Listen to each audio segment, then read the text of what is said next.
It is 6:01. Good morning, live from the 104.5 The Zone Studios. Happy Hump Day. I'm Justin Hawkins. Nashville SC advances to their first ever U.S. Open Cup final in club history after a 3-1 win over the Philadelphia Union last night at Geodis Park in the semifinal. MVP candidate and MLS Golden Boot leader Sam Surridge had a hat trick, and now Nashville will face the winner of tonight's match featuring Austin FC and Minnesota United FC. The final will be held on Wednesday, October 1st, and Nashville will try for their first piece of silverware in club history. The Tennessee Titans are back on the practice field as preparations for AFC South rival Indianapolis Colts get underway. Head coach Brian Callahan will meet with the media today at 12 p.m. ahead of practice, and quarterback Cam Ward will meet with the media after practice, coming around 2:30. In NFL news, the injuries from Week 2 in the NFL continue to pile up. Minnesota Vikings running back Aaron Jones has been placed on injured reserve with a hamstring injury. Also, Tampa Bay Buccaneers defensive tackle Kalijah Cansey suffered a torn pectoral muscle in their Monday night win over the Texans.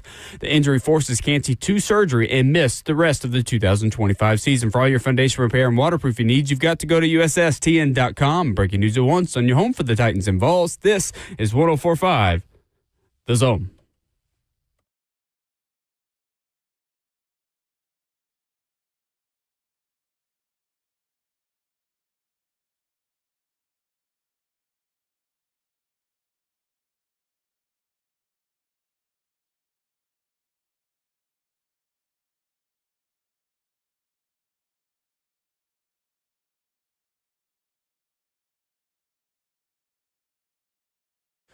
Out of the blocks and off and running on this Wednesday morning. Welcome in. Hope you're having a good start to your morning. Hope we can make it a little bit better for you over the next 4 hours. 615-737-1045, the number. Coming up this morning, Vol Network and Sports Animals Jason Swain talks Tennessee and UAB as the Vols move on after the Georgia game. Rhett Bryan joins us. Birthday boy Rhett Ryan joins us in hour number 4 this morning, talking Titans and Colts. Going to get into some of the numbers. Why is Daniel Jones all of a sudden good? We'll tell you one key reason why coming up at 7:20 this morning. Your phone calls at 615-737-1045 with 11-year NFL veteran. Involved for life, Ramon Foster. I'm Will Bowling. Justin Hawkins makes the show happen, and we stream it for you live on 104.5 The Zone TV, Facebook Live, YouTube, Twitter, or Twitch. Wednesday, September the 17th. Good morning. Morning, Will. How man. we doing? Hump day. Whoa, I'm out here messing with the mic again. I already broke one. I can't do it again. Let me be gentle with this thing. I do got to pace myself. It's hump day, man. Today is NFL reset day. We've moved on from Georgia. We've done a lot of things. And as you said, also, it's Rhett Bryan's birthday, man. Happy birthday to our guy, our friend, our brother, man. Good day. Love it. Yes, absolutely. Also a good night last night for Nashville SC. You heard Justin tell you just a minute ago. Nashville SC is headed to the U.S. Open Cup final. I was in the building last night for the semifinal. Little bit of a later night for the boys in gold. We will always make time for a little bit later nights. Very fun night at Geodis Park. Sam Surridge is ridiculous. Hat trick to send Nashville SC to the final October 1st in either Minneapolis or Austin, depending on who wins in the other semifinal tonight.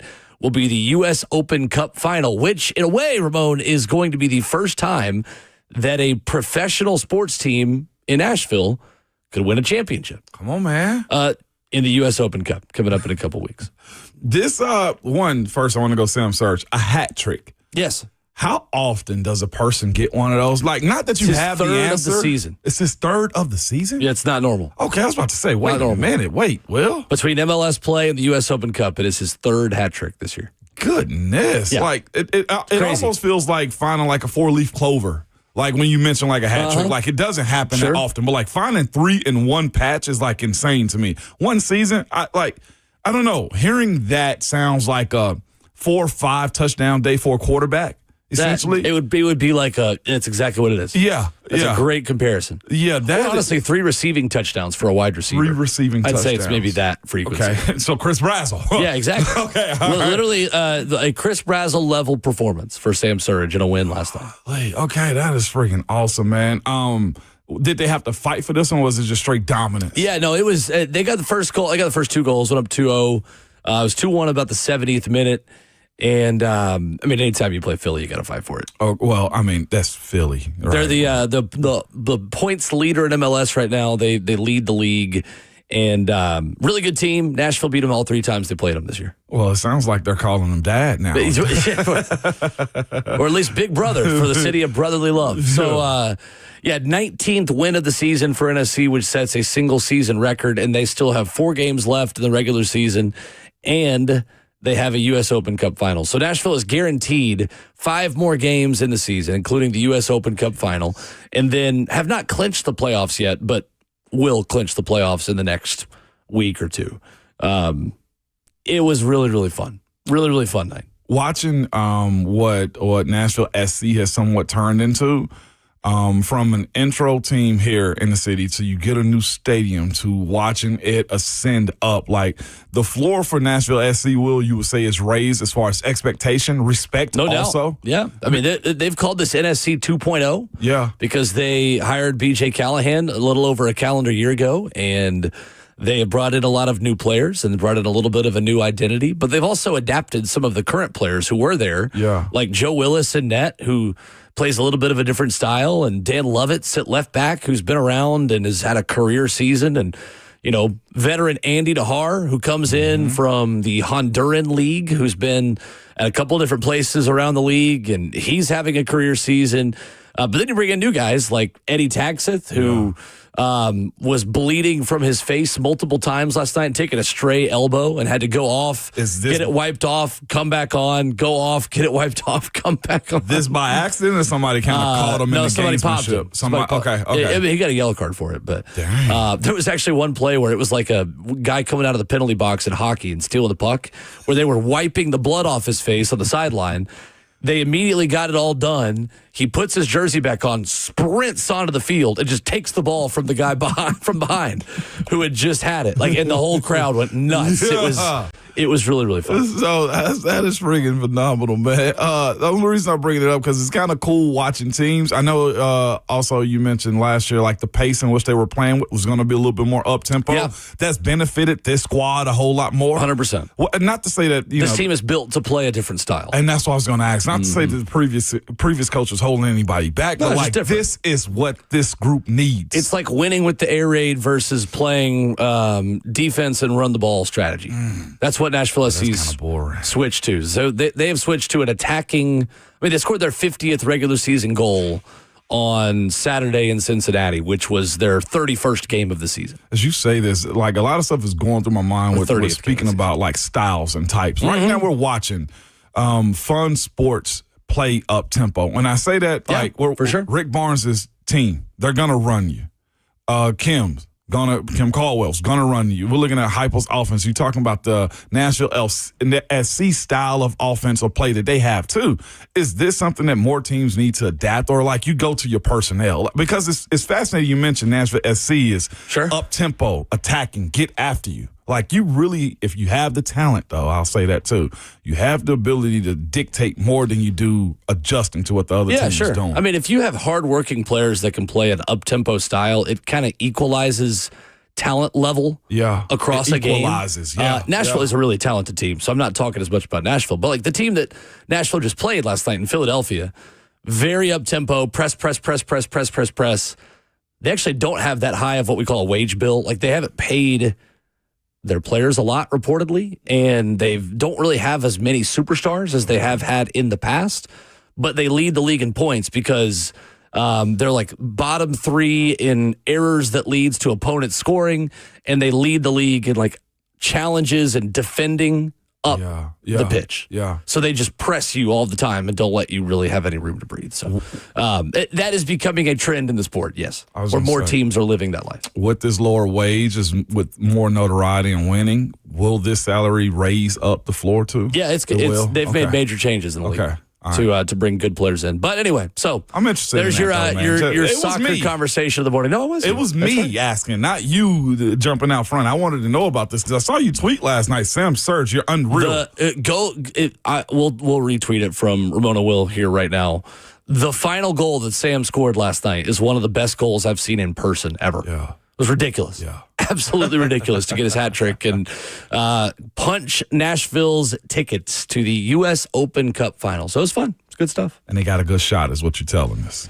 Yeah, you make it to the final, you always got a good shot. Austin is 6th in the Western Conference. Minnesota is 2nd.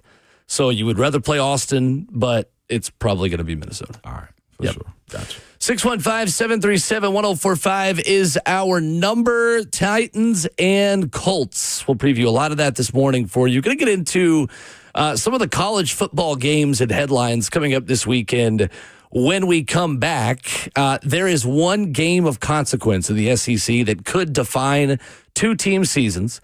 Plus, does Florida have any prayer of keeping it close with Miami? Live from the 104.5 The Zone Circus Sports Studio, Kentucky's largest sports book can now be found at Circus Sports at Kentucky Downs. We look ahead to the football weekend with you coming up next.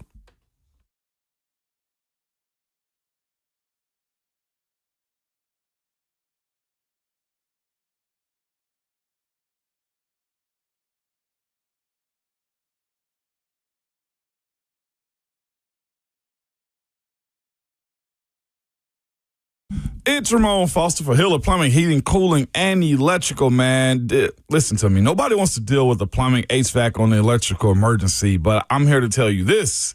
The good folks at Hiller, they will make sure that it is all right. Every single time I've called them out to my house, whether it's for my tankless water heater, I told you I had a issue with an electrical situation outside. They fixed that too. They also service my HVAC units around the house too, because again, they want to make sure that they are getting ahead of it so that you don't have issues throughout the fall and winter when it gets super cold and snows on top of it. They just simply do good work, man. And not just that, the honesty that you get with Hiller. Also, the price you're told is always going to be the price you pay. There are no hidden fees or surprises when you get your bill. They'll literally bring you their iPad and itemize everything that they've done on top of the cost and have you sign and send your receipt. It's so easy. It's super easy. Good people. Also, they've been here in business for over 35 years and are family owned and operated too. Their techs, when they're on their way, you'll receive a photo of the tech and a link to track them in real time, so you're not sitting around wasting time. Their motto is happy you'll be, the service is free, and they absolutely mean that, man. So to learn more about Hiller or to book with them, simply visit happyhiller.com.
Ramona Willow, 104.5 The Zone, fueled by Scooter's Coffee. Locally owned near you in Rivergate, Smyrna, Brentwood, White House, or Mount Juliet. Amazing people, amazing drinks, amazingly fast. College football week 4 and some games of consequence, Ramon Foster, in a couple of different ways. We'll get into that coming up in just a moment. But first, Matt in Shelbyville has a Titans topic for us this morning. What's up, Matt? Hey, good morning. Morning. Heard it was over. You know, my Rams won this week. Now we're going to the Eagles. Got today. But let me ask you, the last couple seasons, the Titans are going to have to figure out how they are getting outscored every second half. And that is for a $1 million, billion-dollar franchise, that can't get it done. I mean, I don't understand how you lose every second half. Is there a way that you can explain that? Yeah, thank you, Matt. First and foremost, Brian Callahan was asked about this week and said that the whole halftime adjustments conversation is really overblown. I saw that. I heard that. And said, you only get 13 minutes. Like, what are we going to do in 13 minutes just because we're all inside that we can't do on the sideline? I'm paraphrasing a little bit, but Peyton Manning has said that on the Manning cast too, saying in his 18 years, he never made a halftime adjustment. No. To me, Ramon, and I'm curious your thoughts as well, I just think the Titans struggle to win in multiple ways. And they've got, right now, considering the way this roster is built with experience and with depth, they have a pretty clear pathway to winning. It is play defense, pop some big plays in special teams, take care of the football, don't have any major penalties or negative plays, and stay on schedule on offense. Mm-hmm. If they're able to do those things, they'll go on some 11-play, 60, 70-yard drives over 5-6 minutes. Yeah. But the lack of explosiveness within this offense and the penalties and negative plays that constantly put them in third and long makes it difficult to get out of jail, quote unquote, when they make mistakes and get behind the sticks. It is. I agree with Callahan. There are constant adjustments made throughout the entirety of the game. From the first series, coach comes to this. What did you see?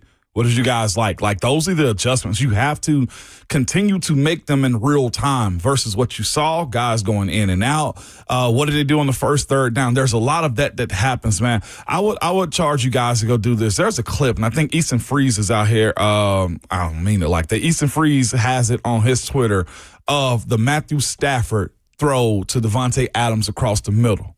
You want to talk about how come they can't get off on third down? Go look at that one particular play. Make a play. The rush that's on that play to get through Matthew Stafford, the close to 40-year-old player, is not there. He was able to step up, and then sometimes plays is just made on you. I've continually said this with this team: until the talent raises the floor here, or guys grow up, the young guys, you're not afforded the opportunity to have the splash plays that other teams are having right now. Like, Denver game is a little bit different, but also defensively, the way Denver held onto the ball and how the offense for the Titans wasn't able to capitalize on scores, the turnovers that happened, you eventually rolled away. Think about it for a second. Like, coaches always talk about chipping at the rock. Eventually, one team's going to erode away. Those are the things that happen in those moments right there. And this team's got to get to a point where they're more, to your point, Will, more efficient. Yeah. The flow has to be there. That's what it is. Expectation and talent has to be raised up big time. Yeah, I think so.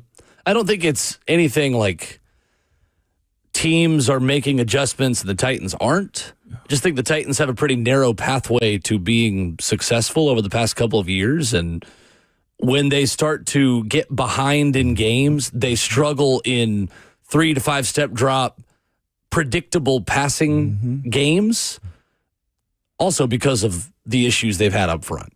The Titans struggle to play in that game state where you're down by 10, you got to go move the football quickly, you got to run with a little bit of tempo, and you've got to get in a drop back passing game. When that happens and the defense knows you can tee off on the group that struggled the most for the Titans over the last 3 years, the offensive line, then the score starts to get away from you a little bit. The same way it did Sunday after the sack fumble. I'm glad Callahan brought that up too, because here's what the Google tablets are for on the sideline. Before then, we used to get That's how old I am. We used to get printed out clips of the paper. Yeah. And they were in binders. Put them in a binder and then flip them. Yeah. Oh, yeah. Yes. Well, you ever want to see a coach get ticked off so bad when they miss a play? What is this paper? Give me another one. Like, this isn't even showing the actual somebody clip. Upstairs Oh, my God. Who was in college like 5 years earlier, like put them in the wrong sequence, and a coach just loses their mind. Loses their mind. That's not great. So that is something I hope we can be on the forefront of moving forward. Halftime adjustments is a conversation. We're getting apples and Crustables, like we're getting orange slices. The coaches meet for a second. They may speak about personnel, like, hey, like usually, here's a quick breakdown of what happens at halftime. We go into the locker room. You walk in, you sit down with your group. From that, the coaches are usually in the coaches' room. Defense and offense are separate. When they get done, they come to us, and then probably 8 minutes left. Hey, what are you seeing? What do you guys like? Cool? You good? Everybody healthy? All right, let's move forward. That's what I was going to ask, because I imagine it's more just like, hey, how's everyone feeling? Yeah. Hey, I know you got rolled up on your ankle. Like, is that stiffening up while we're sitting in here? Or do you need to keep moving? Like, stuff like that. It's more that than it is on the whiteboard. Hey, we're going to do this. That stuff actually happens on the sideline. Interesting. Yeah, it does. Pay more attention to it. You'll see it. It'll usually be, this is where the backup quarterback comes into play. Sure. The backup quarterback you usually go to the tight ends, wide receivers, or O-line. Hey, what do you guys like? Or vice versa, that type of stuff. Yeah, so I do think it's more about the personnel than it is the quote-unquote adjustments that are being made. More of that. So this weekend, Auburn plays Oklahoma in the Jackson Arnold revenge game. Oklahoma so far this season is outscoring opponents 101-19. They are outgaining competition by an average of 291 yards per game, Ramon. They also have the Heisman favorite that we're going to talk about in just a minute in John Mateer, the quarterback for the Sooners. What stands out to you in this game in Norman, 2:30 on ABC? I think it's a 6.5-point spread still in favor of Oklahoma. What stands out to me more is just how offensive Oklahoma is. Brent Venables figured it out. He went and got his quarterback. Well, you said we'll talk about it in a second. But his calling card is defense. The perfect storm that you want is a very, I guess the mentality or the stereotypes of defensive head coaches are you're going to have a tough team that plays defense that can get stops, that's got good special teams, but they neglect the offense. Finding the transfer portal quarterback that he did in John Mateer and having the ability to show, look, we're in the 21st century when it comes back to Oklahoma football, I think is super unique to me. I don't see it much of a grudge game for Jackson Arnold. Jackson Arnold's got to perform, and I'm talking about at a high clip going back to OU. This is going to be toxic for him, Will. Can he deliver the way he has so far at Auburn? They're ranked right now, a lot at stake, man, and he could really go show and prove himself, but John Mateer is proven to be him. He's tough as nails, too, man. I like watching his game a little bit, too. Yeah, John Mateer, 944 yards passing already this season, among the best in college football. 5 touchdowns, 3 interceptions to Jackson Arnold, who has completed just 48 passes for 501 yards so far. A 16-point win over South Alabama last week for the Auburn Tigers. Oklahoma's ability to run the football is really interesting in this game to me because their leading rusher only has 166 rushing yards. Auburn is really interesting as a football team, and I've heard comparisons that it's funny because it's the same quarterback. Auburn is a lot like what Oklahoma was last year. Yeah. Really talented on paper. I think Auburn's better on the offensive line. They're definitely better at receiver because their receivers are healthy than Oklahoma was last year. But the question was always, can this quarterback get the most or at least like the 75% potential out of this roster? Because Jackson Arnold last season at Oklahoma made that program look like it was in a worse spot than it really was. Yeah. Like there are times where just the quarterback position, it takes away from all the other progress that you have made as a football program. Injuries played a major role in Oklahoma not being a good football program last year. I think they had like 7 or 8 different offensive line combinations that they played at times last season. There was one point where all of their top 4 wide receivers were all hurt.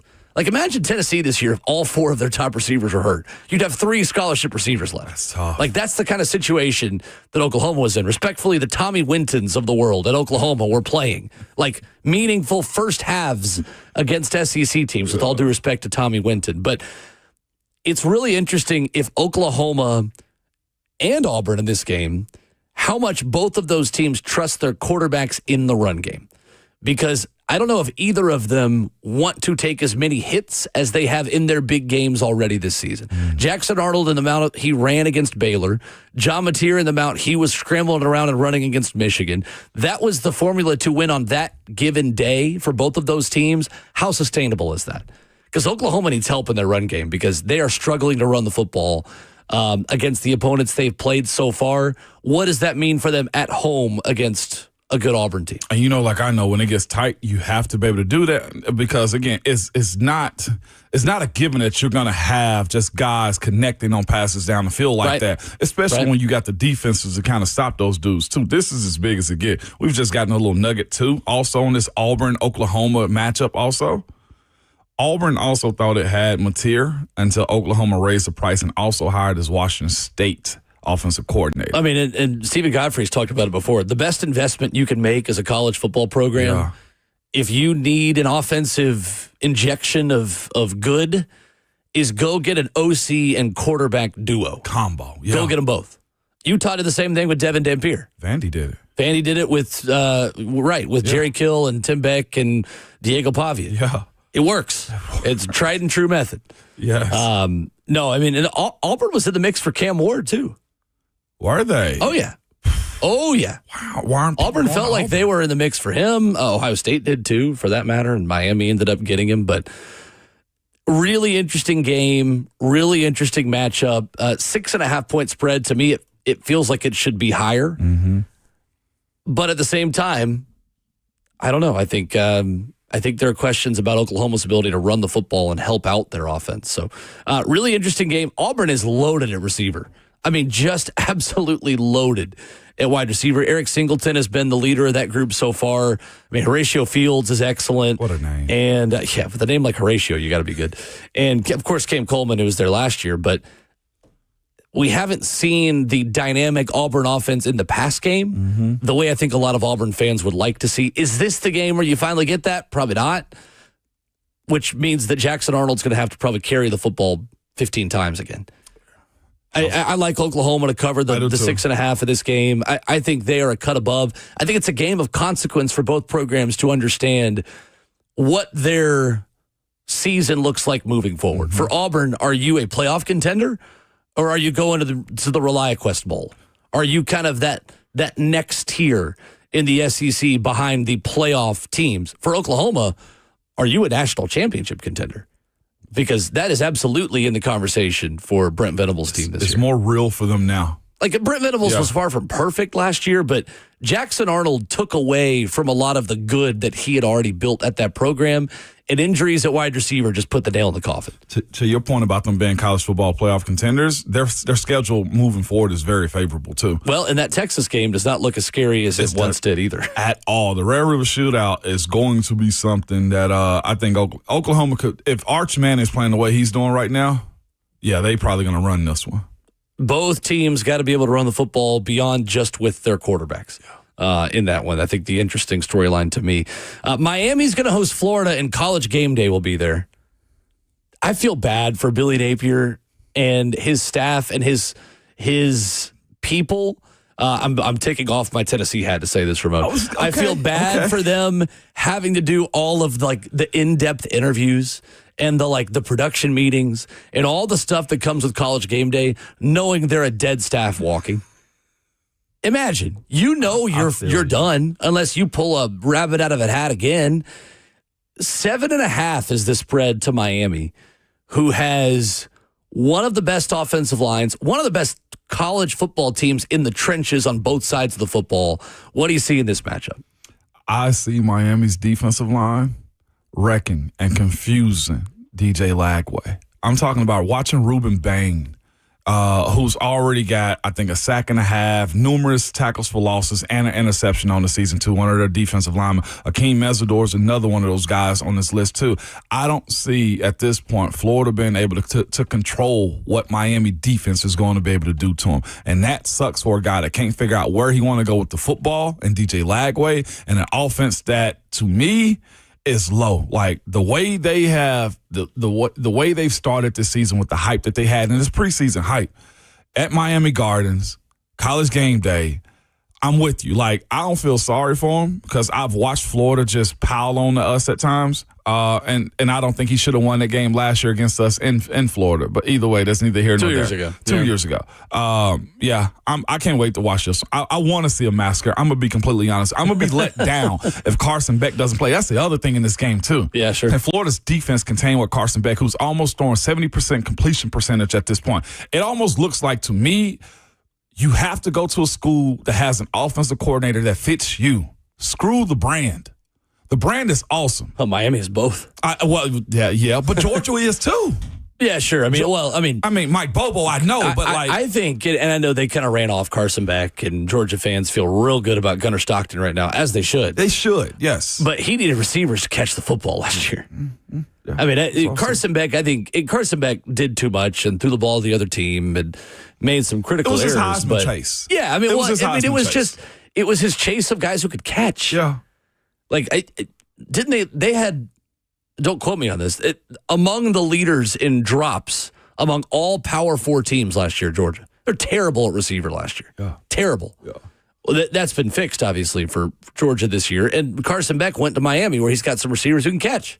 Mm-hmm. And it's really impressive how much Miami's had to replace production-wise on their offense and just not missed a beat. Just not missed a beat. I mean, losing Restrepo and Arroyo in that past game is significant. Yep. And they've just kept going. Keelan Marion, the BYU transfer, was excellent on Saturday in their win over USF.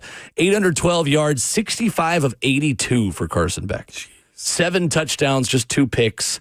Florida is not going to be able to run the football in this game. I feel like I'm using a similar storyline here, but I think it applies. Jaden Ball against LSU had 10 carries for 46.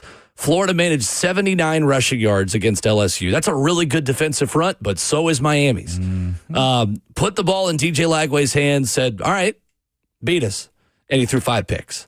Miami's going to do the same thing.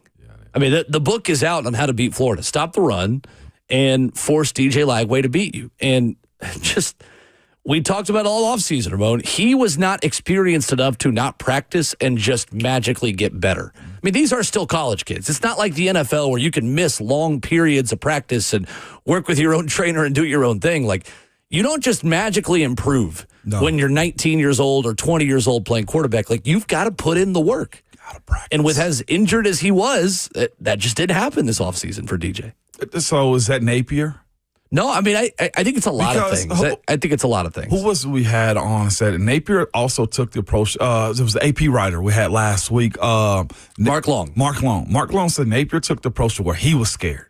He was out here like Coach Klein needing to see teddy bears and stuff like that, to where he didn't also want to mess up what he thought DJ Lagway was. So what do? You don't make him practice when he have the calf issue. Also, he's got the shoulder issue. So we box him up and just wait and roll him out. To your point, this is why college is super just important for college players in football.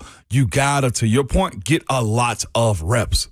That's why when you look at guys that teams that have experienced players, Joey Aguilar, for instance, right? It's the reps that he's had that made him familiar with the game.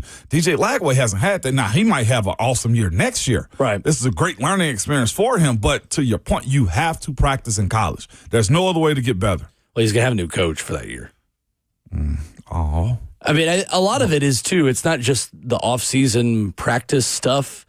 It's the fact that Billy Napier as an in-game manager coach has not been good. And there are too many letdown games for Billy and his staff where guys just don't seem ready to play and they don't break themselves out of being like hypnotized by vanilla offense. Mm-hmm. Like against USF, like it felt like they tried to give DJ Lagway the full playbook when they only needed about 25 to 30% of that playbook to win the game. And they tried to do calculus when just getting pre-algebra problems done probably would have won you the game. Tried to get cute. Like, they'd try to throw the deep balls. They'd try to do some more complex things that they didn't really need to do. And in that sense, like, just didn't have a good game plan to win the football game. Like, no one is talented enough to go in with just the wrong game plan and win consistently now in college football. You can't get that wrong as a staff and win because everyone's good. Yeah. Everyone has talent, even USF. I mean, USF has a coach who's going to be in the SEC in the next 2 or 3 years. But, like, that's the thing with Billy Napier's staff is you can have all these pieces put together. And, I mean, even with all the injury stuff with DJ Lagway, they just didn't have a good game plan against USF. And then you just go lose to a better team than you and LSU. It doesn't even look like a Florida talent team, if that makes sense. No, it doesn't. Florida talent looks different than most. And to be fair to them, they're starting to keep more of their in-state talent there. Like, they're recruiting better than they have in a long time, like pre-Mullen. But it doesn't matter when you can't put together the right game plan to beat South Florida. I have a question for you on one matchup. Could cancel one from the other this upcoming weekend. It is Illinois at Indiana. Interesting game. Indiana's favorite. We don't know anything about them. Illinois is ranked 9th. Yeah, which is crazy. I know, but like way too high for Illinois. My eyes will be on that one just to see what it looks like. I think Vandy has more of a claim to being 9 than they do. I mean, yeah, like it just crazy to me. No, I think we don't know a lot about Indiana yet because they have played inferior opponents. I almost used some probably phrases I can't say on the radio. I held back. Good job. Thank you. I genuinely don't know. I don't know either. Fernando Mendoza, the quarterback, I mean, they're scoring a lot of points, but they're doing it against borderline high school teams. The matchup on this one, I know we're up against it real quick. The matchup on this one is Indiana, Illinois. I told you a second ago, Indiana is ranked 19th. Illinois is ranked 9th. Illinois, which is the lowest ranked one, is favored by 5.5 points. That shouldn't be the case in a situation like this. But to your point, who have they played? What do they actually look like? Yeah. We'll see. It's going to be interesting. I mean, Luke Altmaier and Fernando Mendoza, 2 veteran quarterbacks. Mendoza, some NFL people like, which is interesting. Both quarterbacks, they are almost identical statistically. Luke Altmaier, 56 of 78 for 709. Mendoza, 55 of 76 for 708. Both quarterbacks have been really good so far this year. We'll see. I mean, Illinois has more continuity. They bring more back than anyone else in the Big Ten. From last year to this year, we learned from Clemson, though, just because you have guys who have played before doesn't always mean that you are ready to take the next step. Sometimes it just means you're the same team you were the year before. I get duped by that sometimes. Like, oh, they got a lot coming back. Like, okay, well, maybe that just means they're the same team. Yeah. We'll see. I don't know anything about Indiana because Kurt Cignetti says he's playing a, quote, SEC schedule, which he's not. Old Dominion, 27-14 win in week 1, 56-9 against the Owls of Kennesaw State in week 2, powerhouse. Mm-hmm. And they beat Indiana State last week, 73-0. And Illinois? 73-0.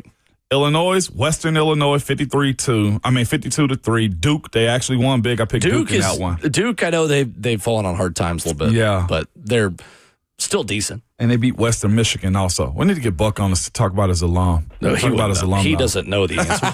We know more about Indiana football than he does. I know. No, I think the thing with Illinois is they've played more reasonable, like better competition early. Does that help you going into a big game like that? 615-737-1045. Names for Virginia Tech. There's one that I think you can scratch right off the list, and there's one that I think would be a really bad decision for Virginia Tech. We'll talk about that next.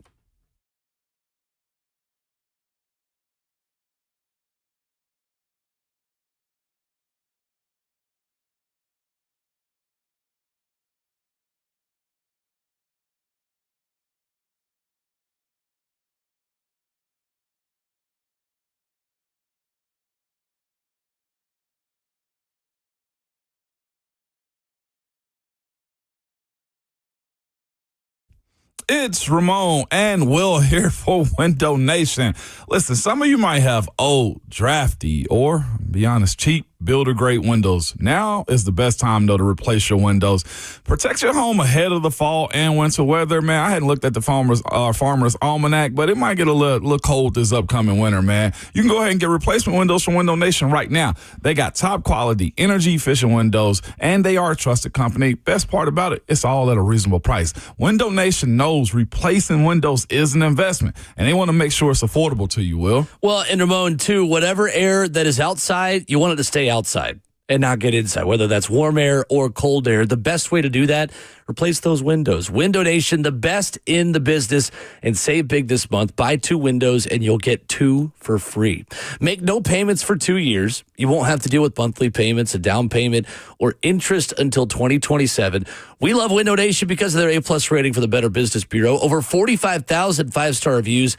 Head online to windownation.com. 866-90Nation, online at windownation.com.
Ramona Willow, 104.5 The Zone, wrapping up hour one, fueled by Scooter's Coffee. Amazing people, amazing drinks, amazingly fast. So, Ramon, Pete Nakos of On 3 says, do not be surprised if Michael Vick is a serious name at Virginia Tech in future coaching searches. As a former teammate of Mike Vick's, what is your reaction to this? It's believable. It's a matter of how good of a staff he can get. Mike Vick is a very smart guy. Sitting next to him for an entire year, I was blown away by his knowledge, his understanding of the game, I'm going to be honest with you. I know some people he's polarized, and some people you'll never like Michael Vick. I get it, and I understand that. But I'm here to tell you this. The guy that I met, the guy that I know, the guy that I've heard others speak about him as far as their interaction with him, is he has an infectious personality. You want to be around him. It seems to me Virginia Tech has a recruiting issue. Virginia's getting pillaged by every team on the East Coast that's going after guys in that state. That Tidewater area in Virginia is rich with talent. Oh, yeah, absolutely it is. And none of them are going to Virginia Tech. Nope. None of nope. them. You're 100% right. He's from that area. The D.C. area also plays a part in that, too. I can see it being real for him. He's getting the experience. He's been taken serious as a guy. He's a former quarterback. He checked all the doggone boxes. Beamer, everybody's going to vouch for him. Is that part of it? But Michael Vick's success is going to be, I think, assimilation of talent. Assembling talent is going to be his biggest thing he has to do. And who's going to be his play callers? I don't think it's a good idea. I think that is a low floor, high ceiling hire. Yeah. And Virginia Tech, with where it is right now and the turmoil that Brent Pry has put them in, needs a high floor head coach. They need the equivalent of Rick Barnes at Tennessee in basketball to come in and stabilize things and make it better for the next guy.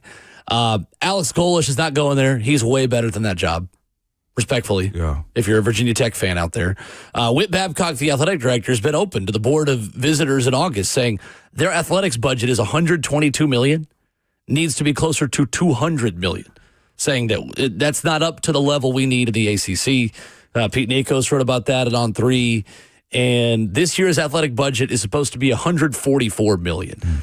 Some of the other names out there, Jeff Monken at Army, who has won with lesser talent. Navy's Brian Newberry as well. Apparently, the Hokies are going to vet sitting service academy coaches, which would be an admission that, hey, we got to win with less resources to acquire talent. At the bottom of this is funny to me. One of them is funny to me because it's not going to happen. Two sitting Power 4 head coaches to watch will be South Carolina's Shane Beamer and Vanderbilt's Clark Lee. Clark Lee ain't going to Virginia Tech. He ain't going nowhere. Vandy's a better job right now than Virginia Tech. You have real investment. You're at your alma mater. You're rebuilding Vandy into a legitimate SEC program right now. You got them rolling. The two names I think make the most sense here are proven low-level Power 4 coaches who have won at non-traditional places. Pat Fitzgerald and Dave Clawson, I think, make a ton of sense for Virginia Tech. I thought Dave was taking time off. He did. He is. He said, and is right now. But for the right price, could you get him back? I don't know. Pat Fitzgerald, some of the stuff at Northwestern, you're going to have to clear that with a board of trustees and figure out what happened behind the scenes and all the, we don't have to relitigate it, but the reasons why Pat Fitzgerald was let go at Northwestern, the off-field stuff and hazing initiation stuff. Yeah. You're going to ask some important questions there, but he won 110 games at Northwestern.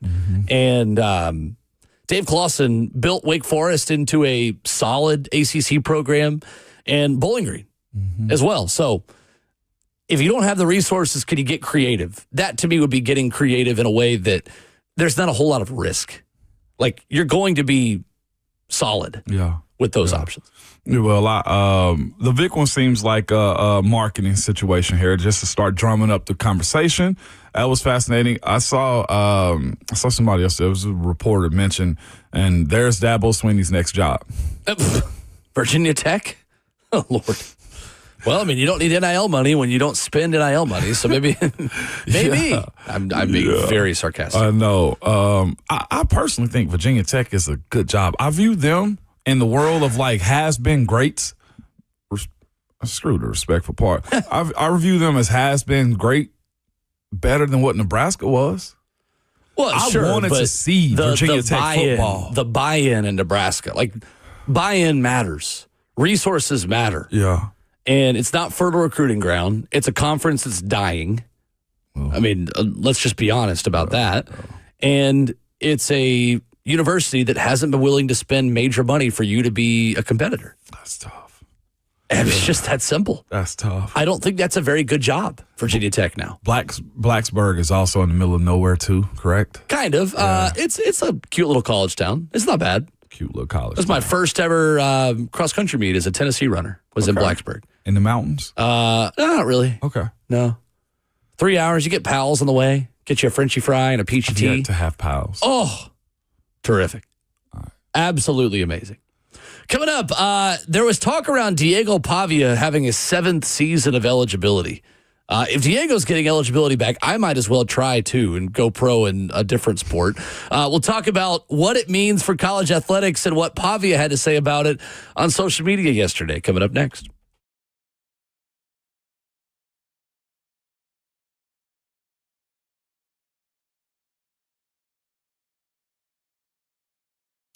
Something awesome is happening at Genesis Diamonds this Friday through Sunday. You've been hearing about it. I told you about it last week, man, and it's big. It's a 3-day designer engagement ring event showcasing the world's top 2 brands in bridal jewelry, Tacori and Verragio. Tacori from California and Verragio from New York, both here with their entire lines, including all new rings for this special event. You can explore hundreds of exquisite American-made designer rings. Plus, Genesis will have special incentives. 0 interest financing and up to $5,000 in instant savings. In addition, Genesis has an expanded selection of GIA certified diamonds for this 3-day event. All shapes, all sizes, rock bottom prices. This is, I'm telling you, the best of the best. Every Tacori ring is handcrafted by master artisans with exceptional quality. Every Verragio ring is made by hand with unmatched attention to detail. These are brands other jewelers only wish they could offer, but at Genesis, they have the entire Tacori and Verragio collections, and they'll all be on display this weekend. So don't miss this bridal jewelry event of the year. It's Friday, Saturday, and Sunday at Genesis Diamonds. They're located in Green Hills and Cool Springs.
It is 7:02. Good morning, live from the 104.5 The Zone Studios. I'm Justin Hawkins. Nashville SC advances to their first U.S. Open Cup final in club history after a 3-1 win over the Philadelphia Union last night at Geodis Park in the semifinal. MVP candidate and MLS Golden Boot leader Sam Surridge with a hat trick, and now Nashville will face the winner of tonight's match featuring Austin FC and Minnesota United FC. The final will be held on Wednesday, October 1st, and Nashville will try for their first piece of silverware in club history. The Tennessee Titans return to the practice field today as preparations for AFC South rival Indianapolis Colts get underway. Head coach Brian Callahan will take to the media at 12 p.m. ahead of practice, and then quarterback Cam Ward, he will meet with the media after practice coming up around 2:30.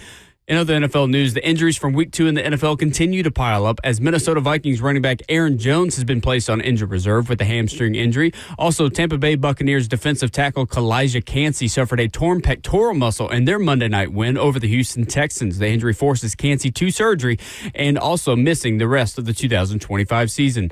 For all your foundation repair and waterproofing needs, you've got to go to USSTN.com. Breaking news at once on your home for the Titans and Vols. This is 104.5 The Zone.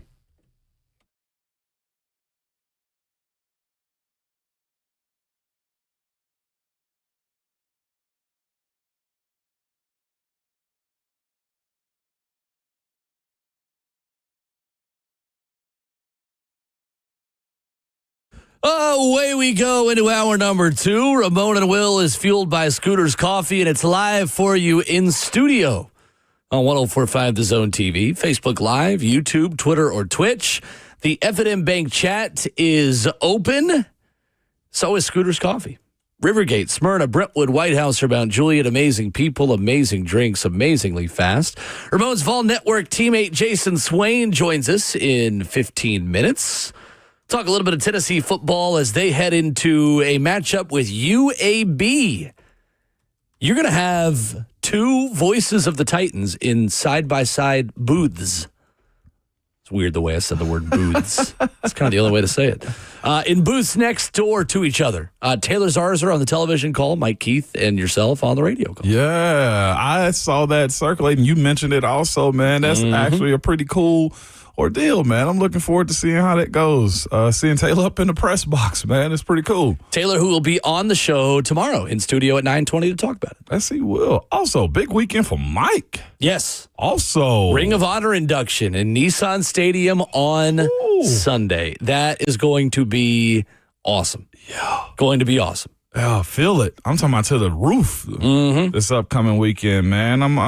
What an honor. I don't think people understand how big those type of moments are. Oh, my gosh. The Ring of Honor of a National Football League team is unbelievably cool. It is. It is. Mike's much deserving. We'll talk to him tomorrow. So yes. We'll see how that goes, man. A lot of good stuff still coming up this weekend. UAB, the game time is perfect. Man, you can drive up in the morning. Yep. Be home by the 6:30 kickoff. Yep. Sure can. Stop at Buc-ee's, too, by the way. Good chance to take the kids. Good chance to, if you need to leave early with people you're going with, you can do that because this game will be out of reach at the start of the second half. Maybe the start of the second quarter. I'm suggesting you leave early so I can have a smoother ride back to Nashville. That's great. Ramon's like, yeah, please. Go Vols, beat traffic. Yes, exactly. I got a new name for Buc-ee's after the game. Really? Yes. What's that? Club Vol.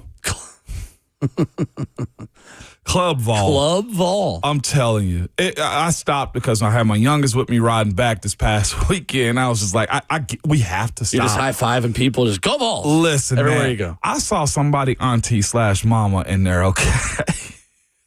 Y'all got to be careful is what I'm saying. I saw somebody mama/auntie in line, okay, with a high noon open. Checking out with more. And why not? Husband was with her. This is America, isn't it? 100%. She understood the assignment. I was just like, lady, I hope you in the passenger seat. That's all I was thinking. But I'm talking about checking out with an opener. The European mind simply can't comprehend SEC football. Not even. Okay, could not even. All right, drinking them problems away. I love it. Tomorrow on the show we will have all four. We will have four broadcasters who are calling Titans/Vols games this weekend. Yeah. We have Coach Mack, Mike Keith, Taylor Zarzer, and you. That's four people calling Vols/Titans games this weekend. That's not bad. Pretty cool. All in one show. Yes. Look at that.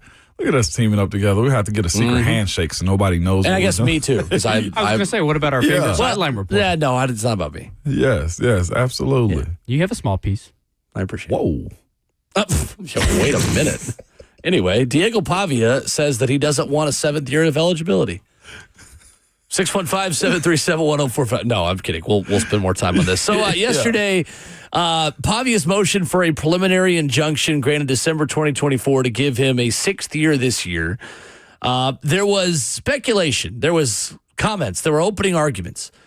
Sam Ehrlich reported that Diego Pavia's lawyer is preparing to ask for an injunction to allow Pavia to play college football for a 7th season.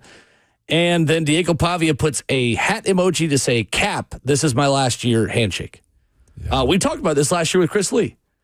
If you're going to get 1 extra year of eligibility for a JUCO season of college football, but you played 2 JUCO seasons, what's to stop you from getting 2 extra years of eligibility for 2 years of playing in JUCO? This would have been significant because it could have given, or it could still, if it passes, give Joey Aguilar a 7th year at Tennessee. Immediately, that was the first thing that came to mind for me. It was just like, okay, well Joey got to go get another one then at that point, man. So let's go ahead and just filter these people out. It's where I'm at, too. It's just, at some point, you got to transition away from these super seniors at some point. Getting a 7th year, I know there's a player, was it at Miami or Florida State, that got an 8th or 9th year. He was a tight end. That was more medical hardship stuff. That was Cam McCormick, I believe was his name, at Miami. It was. He had a touchdown catch against Florida last year. Jeez. I'm pretty sure in that game, yeah.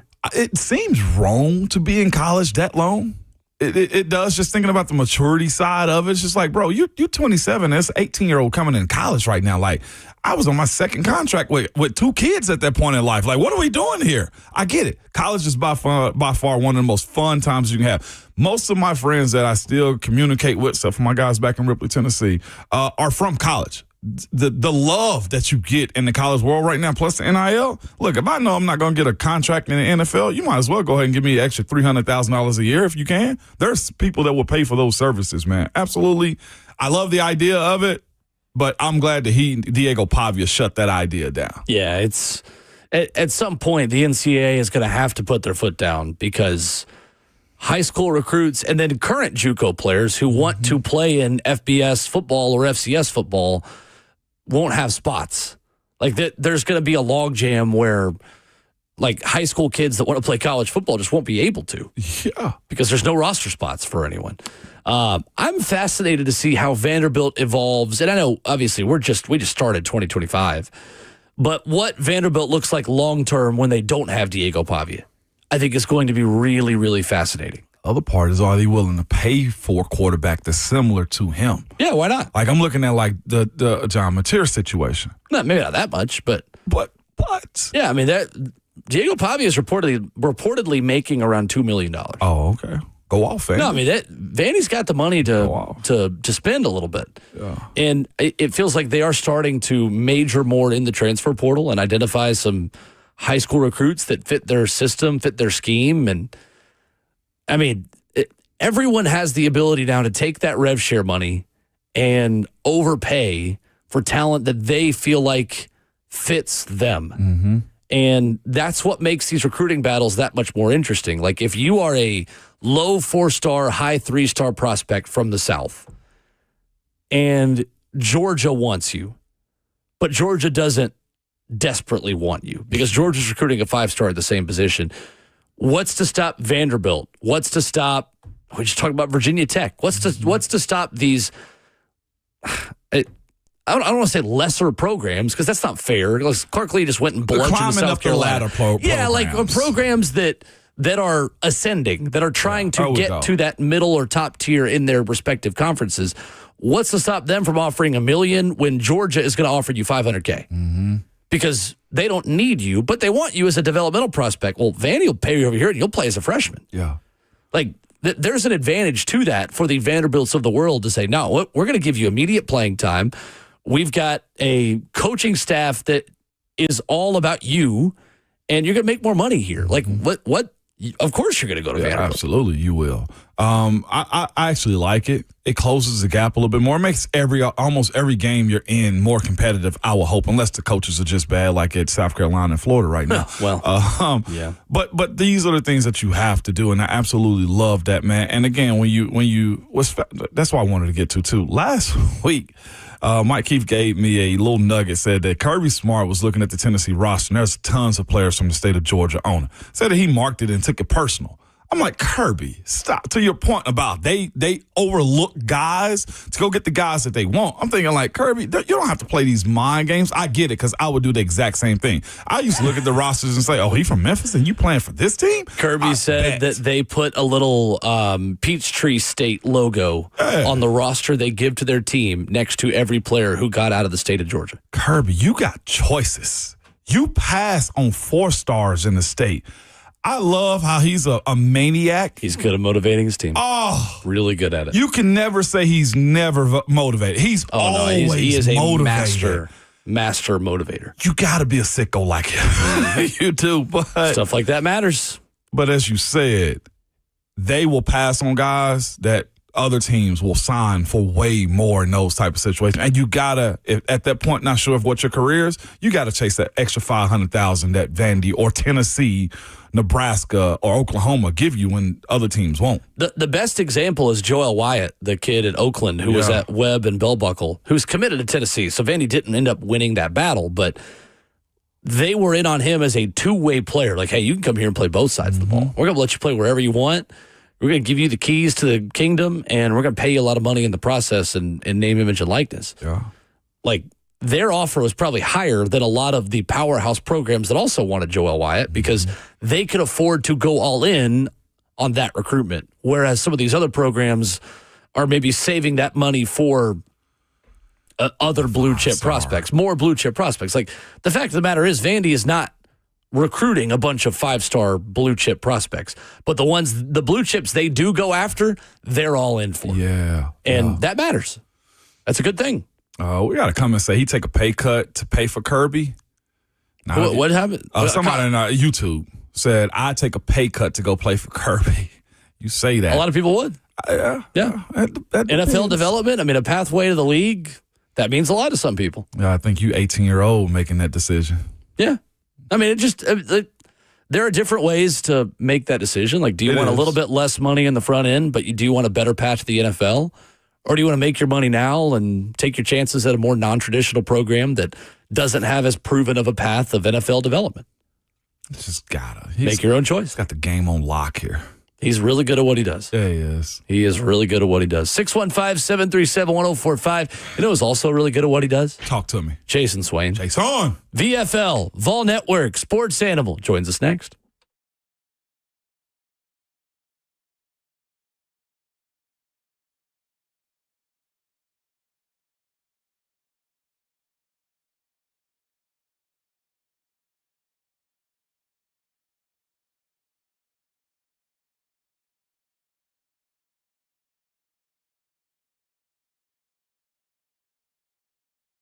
Synergex and Low T Centers are the original MVPs of testosterone replacement therapy. They have been changing the lives of men across the country for over a decade. Since starting, a lot of other players have entered the field, but Synergex and Low T Center are the pros, providing you with the most medically driven, results-focused, and winning approach to restoring the quality of patient lives through hormone care. Just talk to one of their patients, man. They will tell you, TRT with Synergex and Low T Center has significantly changed your lives. So don't wait, man. Get into a center to get your testing and labs done, man. It is one of the best things you can do for yourself. Again, we always worry about the exterior of what we have going on with our lives, but I promise you, there's a lot that goes on inside that you need to get checked out and get fixed too. Low testosterone is one of those things, man. You get moody, you feel like you got low energy, just don't feel like doing stuff.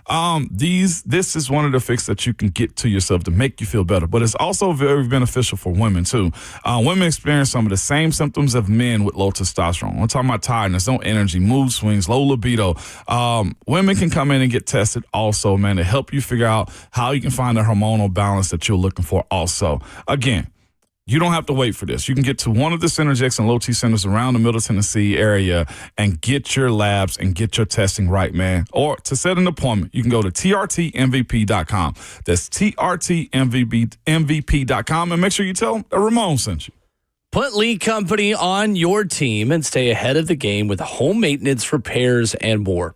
Hey, it's Will Bowling. For as little as $14 a month, become a Lee Company Plus member and receive 4 annual visits to your home for your heating, air conditioning, plumbing, and electrical systems. Even better, Lee Company Plus members receive up to 20% off on every visit and enjoy priority service. So you can learn more at leecompany.com/plus. As unpredictable as Mother Nature is here in Middle Tennessee, you need the right players on your team to make sure you're always ahead. Whether that's your HVAC, your plumbing, your electrical systems, just everything working the way that it's supposed to around the house. When you just pay only $14 a month, Lee Company takes care of all of that for you. Platinum Home Protection starts with a Lee Company Plus membership. You can call them at 615-567-1000, or you can head online to leecompany.com/plus. That's Lee Company, all you need. It's Ramon Foster for All-American Pest Control, man.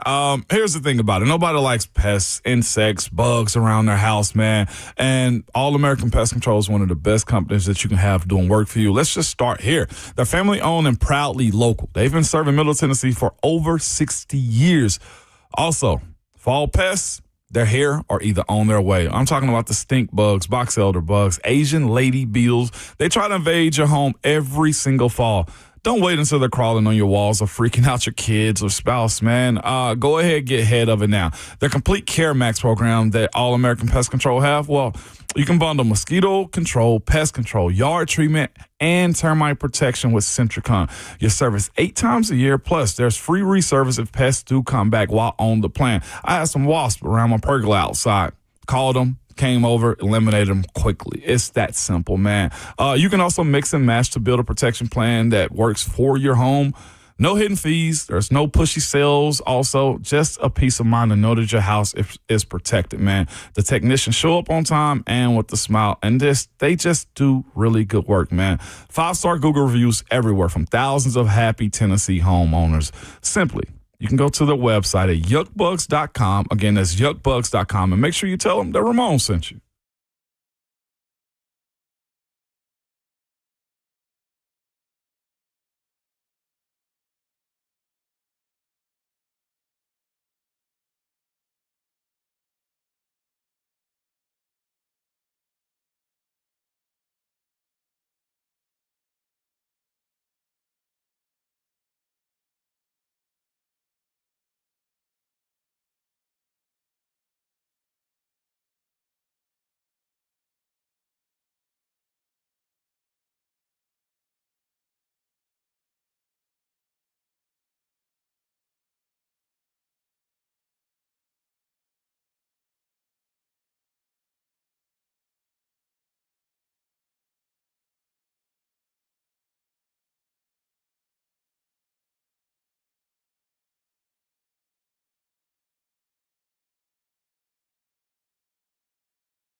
Ramona Will is fueled by Scooters Coffee on 104.5 The Zone, and hour number 2, locally owned Scooters Coffee, brings us to you in Rivergate, Smyrna, Brentwood, White House, or Mount Juliet. Amazing people, amazing drinks, amazingly fast.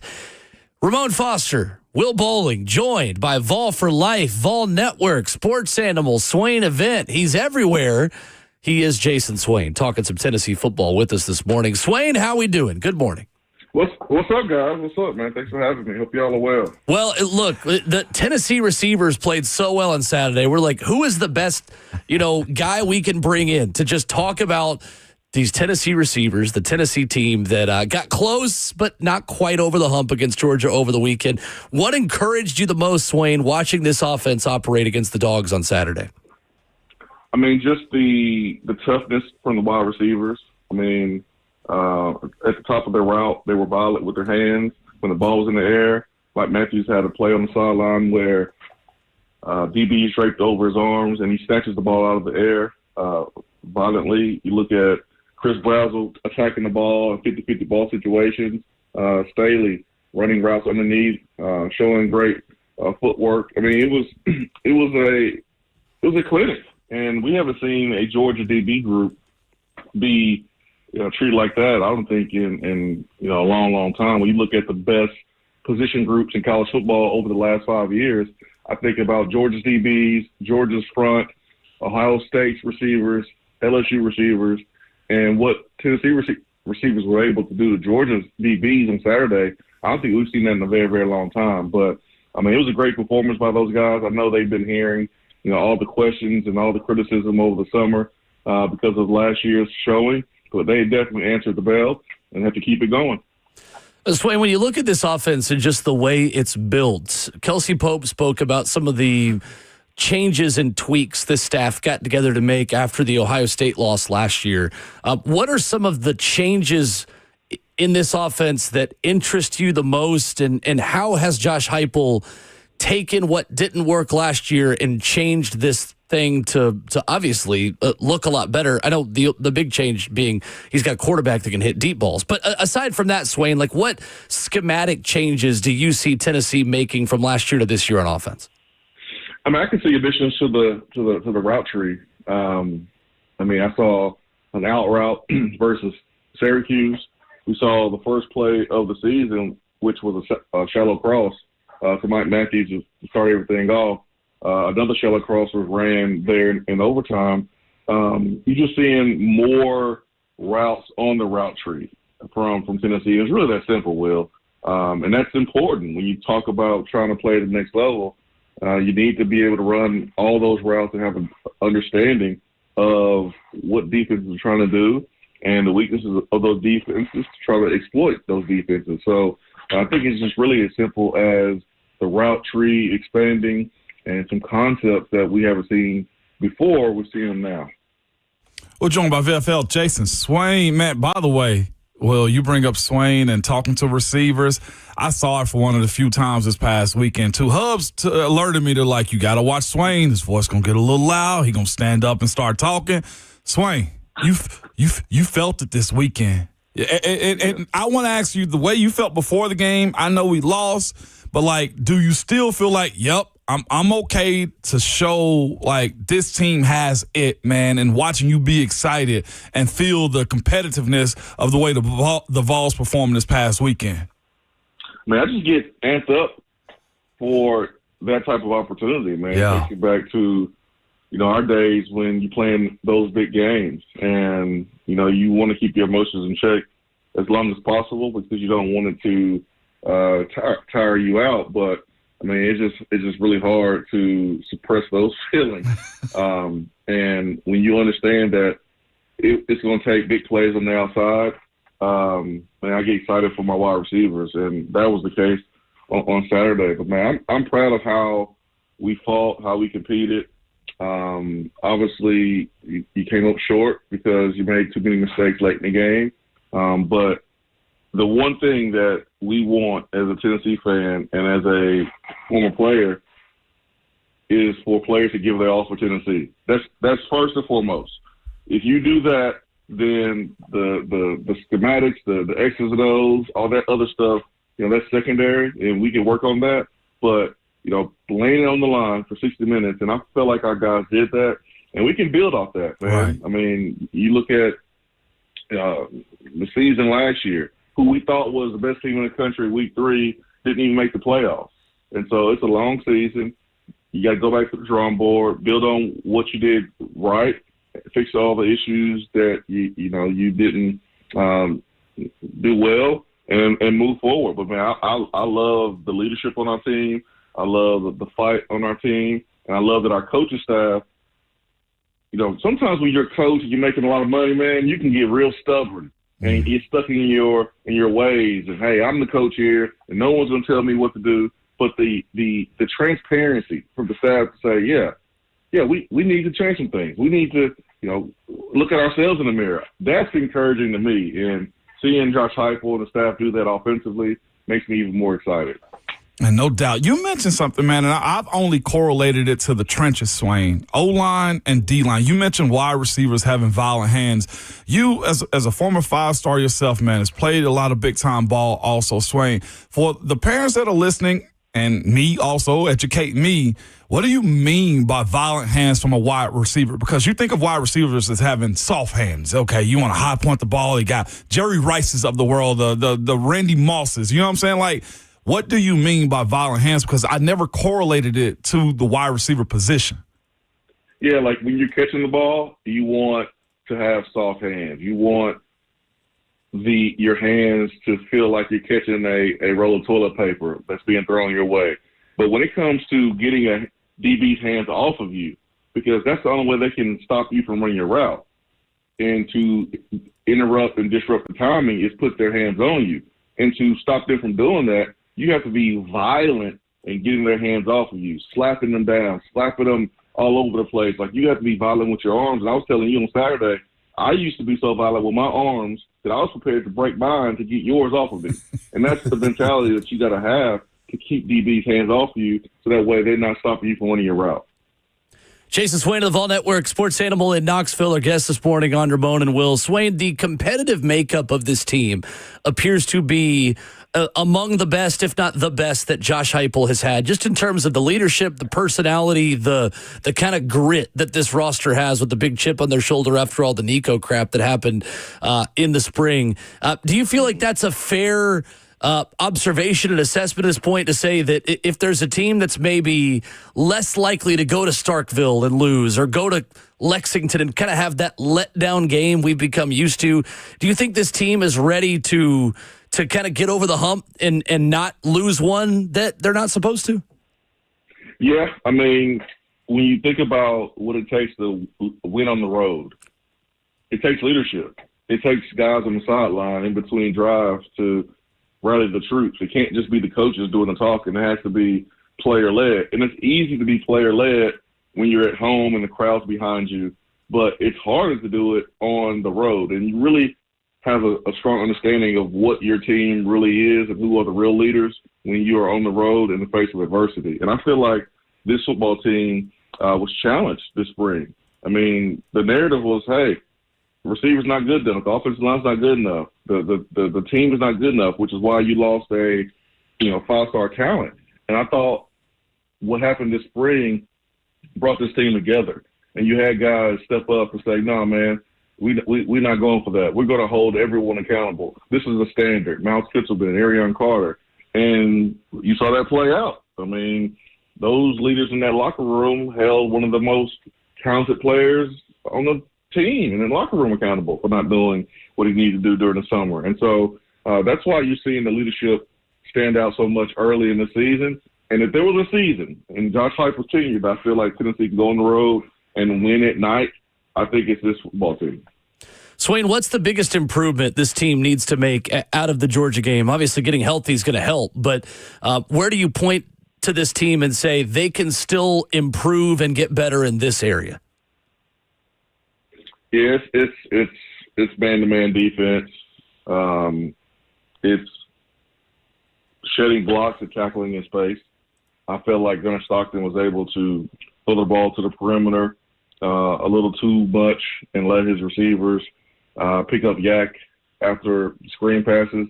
When you look at the game against Georgia, and you know Ricky Gibson is out, Jamal McCoy is out, and you're playing true freshman Ty Redmond, who I think will be a really good player here. And there's been a lot of guys who played football in the NFL from Tennessee that have had rough freshman moments, right? The difference is those freshman moments happen in practice and no one saw it. Well, in this case, it's happening in the game. And, you know, Redmond's going to make some plays. He's made some plays so far this season, but Georgia targeted him. They targeted him. And that's not going to stop. Mississippi State's going to do it. Arkansas is going to do it. Oklahoma's going to do it. Alabama's going to do it. And he just needs to be ready to perform in those one-on-one situations. So I think if you're Tim Banks and you feel like you have to bring pressure to get pressure on the quarterback, well, you're going to have to put your DBs on the island to guard one-on-one. And so you just need to improve there. There was either pass interference calls or, you know, you had the touchdown, from Humphreys, and then you had the first play of the game from Georgia where they had a 45-yard, gain, explosive play. So I think that's probably the main area, and then tackling in space in the secondary.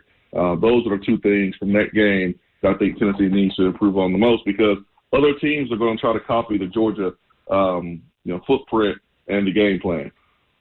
Swain, you've been in unique situations with quarterbacks at UT, man. You saw some of Casey, right? Casey, you saw Rick. Yeah.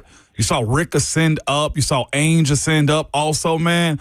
How was it, and I want to go towards Rick more than any of the other guys, man, to watch a guy who's somewhat in a similar situation as Joey Aguilar kind of take this next step? I think from social media, just the notoriety of it, his family is all involved in it, man. What do you tell guys like that have been in this, hey, I didn't know this was going to happen to me situation? Joey's even a consideration for Heisman at this point. What has to be done to keep him at a level to just being human for a while? Well, I talked to him on Sunday, and, being a quarterback in Tennessee, it's not just about playing the position. It's about being the most popular figure in the state. You're more popular than the governor. And, you think about, guys that have played the position before, Josh Dobbs and Peyton Dannings, and, those guys just handled playing that position very, very well. And everybody's going to want a little piece of you. Everybody wants you to come out to this event, that event. You're going to get more perks than you ever had in your life or ever will have in your life unless you go play in the NFL and be a Super Bowl champion. But it's trying to stay even, trying to continue to be humble, making sure that your job each and every week is to be the leader on your football team and produce on the football field. And Joey, man, he's 24 years old, so he's so mature, and his perspective on life is so awesome at his age because of what he's been through and the role that he's taken to be in the position that he's in. And, man, it's really cool to watch him take what happened, basically being traded, being let go from a team, and then being one of the best quarterbacks in the best conference in America. It's one of the best stories in college football. And I'm pretty sure Tennessee won against Georgia.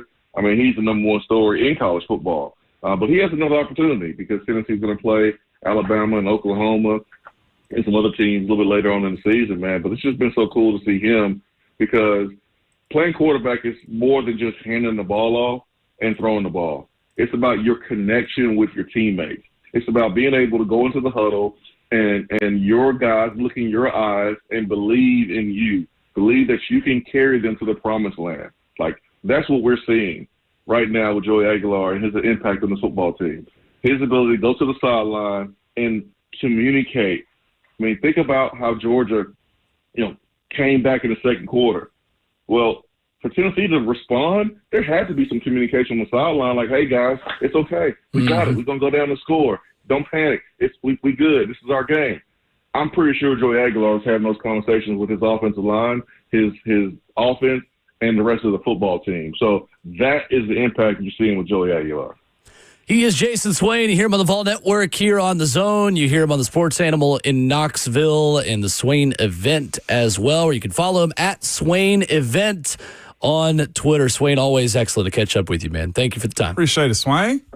Hey, thank you. I got to get some of those volunteer tradition polos, man. Y'all was looking real handsome in those, man. Mason. I got to holler at Mason. I got to go through Gallatin. We can make that happen for you. No, we can. Text me your size, man. We'll see what we can do. Extra medium. I got you. I know the true size, Swain. Thank you, Swain. Appreciate you. All right, there's Jason Swain with us here this morning. Good stuff. No doubt, man. Good apparel, man. Volunteer tradition. Good stuff by Swain, too, man. I enjoyed that conversation. Violent hands at wide receiver. Nick on Facebook Live says Pavia is more popular in the state of Tennessee. Okay. All right. We're not going to do this fighting stuff. It's just like politics. That's a wild take. It's just like politics. I can't convince you that he's not, okay? Who is that? Nick, I can't convince you that he's not, so I'm not going to have this conversation. It's like Crips and Bloods. It's like Democrats and Republicans. Like, what are we it's just talking your about word here? against ours, Yeah. but also he's not more popular than Nick, we're not going to do this. Nick, shout out to you, man, from Facebook. That's the jack. That's all you got. That's all you got. That's all I got. Coming up, an NFL player the Titans had been linked to just got signed, and it was not by the Tennessee Titans. We'll talk about it next.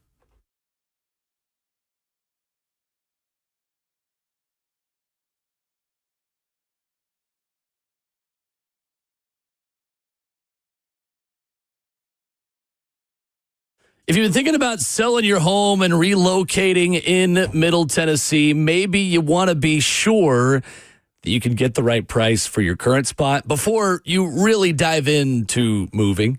Hey, it's Will Bowling for my friend Bernie Gallerani. Bernie Gallerani guarantees to sell your home in 30 days or less, or he'll buy it. No risk to you. Bernie will let you out of the contract at any time. He is the real estate agent with the 30-day guarantee to sell your home. If not, he'll buy it from you. So if you're ready, know your home's true value and get that local agent on your team that's going to be able to understand the market and know your goals. No cookie cutter approach, no big national agent. Bernie understands the market and understands your needs. Head online, BernieGallerani.com. Click on how much is your home really worth. Enter your address, have that answer in only 30 seconds. You can call Bernie as well at 615-428-2644. That's his cell phone number. You can directly call him on 615-428-2644, or you can go online to BernieGallerani.com. That's Bernie Gallerani Real Estate online at BernieGallerani.com. Let's talk about your hair. If you're losing it and desire to have it back, then Advanced Hair Restoration has the easiest guaranteed solution. Their simple one-day treatment offers life-changing results, and I've seen it with my own eyes. Guys, it's not magic, but it's close to it. They put hair where you need it most, and bam, it grows. It's actually science. Advanced Hair has it all. Top-rated doctors, modern technology, and best of all, you get your very own natural hair that begins regrowing the very next day. Advanced Hair even guarantees it grows for life. Guarantees it. So schedule your free consultation now. You can call them at 629-348-HAIR. If you qualify, listen to this, you'll get $250 off and 250 free hair grafts. Advanced Hair has changed tens of thousands of lives, and they are the team I personally recommend. So don't wait, man. Check out the befores and afters online. You'll be surprised. The number is 629-348-HAIR. Visit their website at advancedhair.com.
Ramona Will, fueled by Scooters Coffee on 104.5 The Zone. Got the little breakfast blend going this morning. You can as well if you swing by one of their Middle Tennessee spots. They're locally owned. Rivergate, Smyrna, Brentwood, White House, or Mount Juliet. Amazing people, amazing drinks, amazingly fast. Edge rusher Preston Smith will be a Washington Commander. Had been linked to the Titans at one point. Commanders with a big injury to their edge rusher group. And the veteran former Pittsburgh Steeler and former Commander is once again a Commander. Go back home, man. I didn't realize I had that many injuries on the defensive line like that. Yeah, I'm efforting who the big injury was to, because I just had this up. Huh? He suffered his torn left quadriceps last Thursday against the Packers. Yeah, he sure did. It was on a routine play. A play also. Dietrich is also a really good ball player. He's one of those heavy-handed, like long arm guys, man. And you just look at him like, oh, he's probably light. He's a light player. No, he was a menace. I felt like as a young guy at when he was with the Patriots, man. He walks like he got like a size 17 shoe. Oh. The ground shakes when he's walking. One of them types of dudes is like, you are like a lurch out here, man. But good player. It sucks for them, man. He's actually a seasoned vet now. Sucks for him to be on IR like that, though. Good player. Preston Smith and Von Miller on the edges now for the Washington Commanders. Man, if this was 2018, they'd have a Super Bowl level defense. Yeah, no doubt. You silly. No, that really would. Preston also, I don't think ever made a Pro Bowl, if I'm not mistaken, either in his career. No, I don't think so. He's just been a very steady name and guy that you've heard a lot of stuff about. Yeah, never made a Pro Bowl. He's got 70.5 career sacks. How did he not make a Pro Bowl in 2019 when he had 12 sacks for the Packers? And we all know about him. Like, one forced fumble that season as well. One interception. Man. 12 sacks. He just like 11 TFLs. Seriously. Weird. Von is the only thing I can think of. Von Miller, Rackpo in that era. He would have been in the AFC at that point, right? Von Miller? Von would have. You're right. In 2019? You're right. No, 19. Well, by that time, they also blended the Pro Bowl selections. Gotcha. As far as open conference and stuff. Preston, I was very shocked when I looked at, because we spoke about him here this past summer, going to get edge help here. But he's more of a edge setter. That season in 2019, Von Miller made the Pro Bowl with 8 sacks, and Preston Smith had 12 and didn't make it. Make that make sense. He just like me. That is one of those situations, we talked about this with Preston Smith throughout the offseason, because Preston Smith is still pretty serviceable. 4.5 sacks last season. 8 sacks in 2023 with Green Bay. Would have had familiarity with Chad Brinker and their time together with the Packers. But one of those situations where if a player is available this late into the game, it means they're waiting for someone to get hurt on a contender and then take their spot. And that is exactly what happened. Yeah. Exactly what happened. Wow. Did you see what the Giants did over the weekend that made some headlines? The Giants? Oh, the game they played was phenomenal. Well, but they made one big key decision that I think is going to become more popular. The Giants-Cowboys went to overtime, marked the second overtime in NFL history when both teams were guaranteed a possession. So new overtime rules this year, guaranteed to get the ball regardless of what happens on the opening drive. Brian Daboll and the Giants chose to kick first. That's new. Choosing to kick first in NFL overtime. I actually like that, because you get to see what they're going to do more. Yeah, absolutely. You put pressure on them. Didn't work for him, but in the Super Bowl, Kyle Shanahan was widely criticized for this, but pointed out there's an advantage to receiving, saying that if the game is still tied after 2 possessions, you get the ball first once the game goes to sudden death. So that's the model for why you should receive first.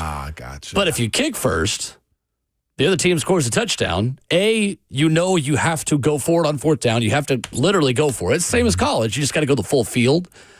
And then you can go for 2 to win the game. Yeah. You put them on the back. The plan I thought was solid for them. And this also, too, you get an opportunity to put your defense out there to set a tone. And the difference is in the NFL, you got to go the length of the field, too. It's not set up at the 25 or the 30 or anything like that. In college, it probably would have benefited us major this past weekend in Neyland to actually kick it deep. But we couldn't. You got to actually come out with a game plan. And what do coaches have up their arsenal when you go into overtime like that? And I think it's 10-minute quarters also at that point instead of the 15-minute overtime, too. So the other thing you can do if you receive first for that side of it is you can just try to run out the clock and leave the opponent with no time. So there's interesting strategies to both sides of it. But I am really fascinated to see how teams manage no overtime rules. And I like it. Watching it, too, I will say that's the Dak that Dallas needs moving forward. If they don't have Michael Parsons, Dak this past weekend, to me, looks like the $60 million guy. He made plays for them. That was a fun game to watch. It absolutely was, to see the finish of it. Yeah, it was, no doubt. So I nerd out about that kind of stuff, which no one should be surprised that I'm nerding out about anything. I'm going to be real with you. Yeah, you should have been OC. No, nobody wants you already that. got your doppelganger in the NFL anyway. That's right. I am the head coach of the Saints. Yeah. For those unfamiliar, Kellen Moore kind of looks like me. Yeah, he looks like you. You don't look like him. Okay. You big dog in this situation because he ain't listening to us right now. If you want to dispute that, he can come talk to me about that, okay? He look like you. But I say that in the sense you do enjoy being in the weeds about the schematics of the game. I got to bring something to the table because Lord knows I couldn't play it. And you just won a national championship in NCAA football, too. That's true. 2-time national title winning coach. Hey, kids, get your weight up. I'm in the year 2029. Not everybody can say that. No. No. I've taken the Vols to 2 natties. Actually, year 1 was one of them with Joey. Yeah. With the current roster, which I didn't expect to win with that roster. I expected to recruit better, and I love the game so much. I'm making myself not play the game this week because it's a little bit of a busy week, and I've had to literally put my controller in a cabinet. No, don't. Look at the restraints you have. Stop it. You know your parents aren't with you to stop you. No, I can't. I have to stop myself. We got Titans Colts to prep for. We've got Tennessee volleyball for SEC Network Plus tomorrow, and we've got Nashville SC versus Orlando City on Saturday night. Look at the self-control. We gotta I don't have time to be out here playing because what I will do, since you asked, what I will do is I will listen to my favorite podcasts. I will go on practice mode and just hit random play on offense, random play on defense, and just play with a different playbook and just learn different playbooks. Okay. I don't even play games. I just sit there on practice mode literally for hours at a time, just hitting random play and just trying things. Because if I throw a pick, okay, I'll just get the ball again. You just get the ball back after every play from the 30 and just try different, I'll run the flex bone one night. We'll go in there let's try deep choice in Tennessee. And I've taught myself the Tennessee offense, and it's so fun. None of you are interested in this, but thank you for humoring me for 60 seconds. By the way, I got to give a quick shout out, man, because our boys rallied, man. Shout out to TW Hunter Bucks last night. We won, I think, against one of the best teams last night. I will not name them because I don't want to do that, but it was a big game by TW Hunter Bucks last night, man. 8th grade night, a surreal moment for me as my baby boy is now closer to being a high schooler at this point with Miles. Crazy. Man. Shout out to the guys last night, all the 8th graders. We got 30 8th graders. That blows my mind. 30 8th graders, man. Great showing last night. Shout out to Coach Mash, Coach O'Neal, Coach Butler, and Coach Kevin Long, man. Really good showing last night, man. Love it. Yeah. Good stuff. Emmett on YouTube says, what's the state of Nashville Soccer Club? Are they playoff worthy? Yes, they are. They will likely clinch the playoffs either this weekend or next. And they booked their ticket to the U.S. Open Cup final last night with a 3-1 win over Philadelphia Union. 3, also the amount of times they've beaten Philadelphia Union this year. So take that. Hat trick for Sam Surridge. Congrats to the boys in gold. Wednesday, October 1st, Nashville SC will play the U.S. Open Cup final against either Austin or Minnesota. And it will be in either of those cities. I will hopefully be in the building. It'll be very fun. I want to go to Austin. Take me to Austin with you. All right, let's go. Do the show from Austin. NSC versus Austin FC. If Austin wins, let's go. Figure it out. Be fun. Coming up, Dabo Sweeney has some things to say, and we have laughs to send at him because he is crashing out in real time. That's next.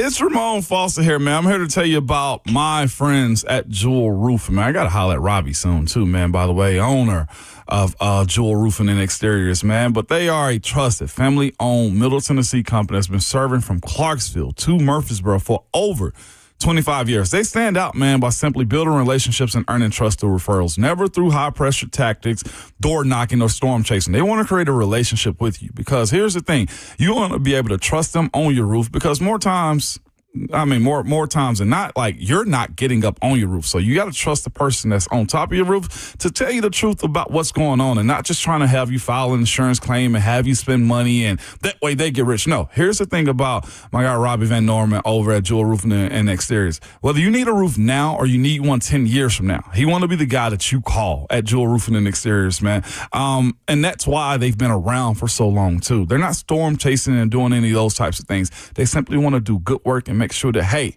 if it's really an issue, they are the company that you call. You can reach out to them at 615-868-9999, or you can visit jewelroofing.com. That's Jewel Roofing with 2 L's.com. Are you trapped in a high-rate mortgage watching your hard-earned money vanish every month? Stop. Right now at Loan Pronto, they are delivering the lowest mortgage rates in 3 years. Hey, it's Will Bowling. Loan Pronto's rate reduction home loan program is a streamlined, low-cost way to slash your house payments by hundreds of dollars a month. Lock in a fixed rate as low as 4.99% APR and close in as little as 2 weeks. No appraisal needed in most cases, and here's the kicker. You can skip your next 2 house payments entirely. Don't wait. Rates this low won't last. Call Loan Pronto now for your free, no-obligation quote. Loan Pronto is amazing. Just imagine lower payments, more money in your pocket, and a fresh start with a better mortgage. Call 615-499-5780 or visit loanpronto.com to lock in your new low rate and skip those next 2 payments. Don't let high rates hold you back. Call 615-499-5780 or go to loanpronto.com right now. Equal housing lender, NMLS 1661781, subject to lender approval, NMLS consumeraccess.org.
It is 3 o'clock.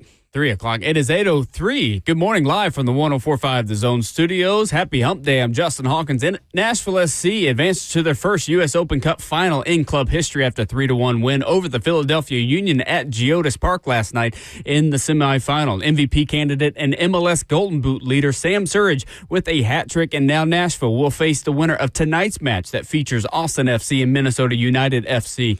The final will be held Wednesday, October 1st, and Nashville will try for their first piece of silverware in club history. The Tennessee Titans return to the practice field today as preparations begin for AFC South Division rival Indianapolis Colts. Head coach Brian Callahan will meet with the media at 12 p.m. before practice, and quarterback Cam Ward, he will meet with the media after practice coming up around 2:30 this afternoon. In NFL news this morning, veteran edge rusher Preston Smith is signing with the Washington Commanders per NFL insider Tom Pelissero. The Commanders needed depth at edge rusher at Dietrich Wise suffered a torn left quadriceps in last Thursday night's loss to the Green Bay Packers. A second-round pick in 2015, Smith spent 4 seasons in Washington before landing a big-time free agent deal in Green Bay. Now he's back and can add to his 70.5 career sacks. A veteran pass rush duo now in Washington with Preston Smith and Von Miller in the back there.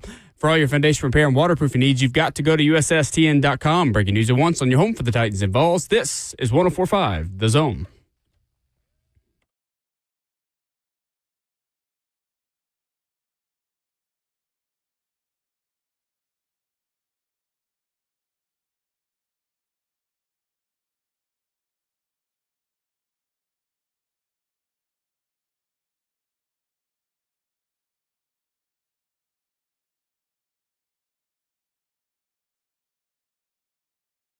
Second half of the show, hour 3, getting started on this Wednesday.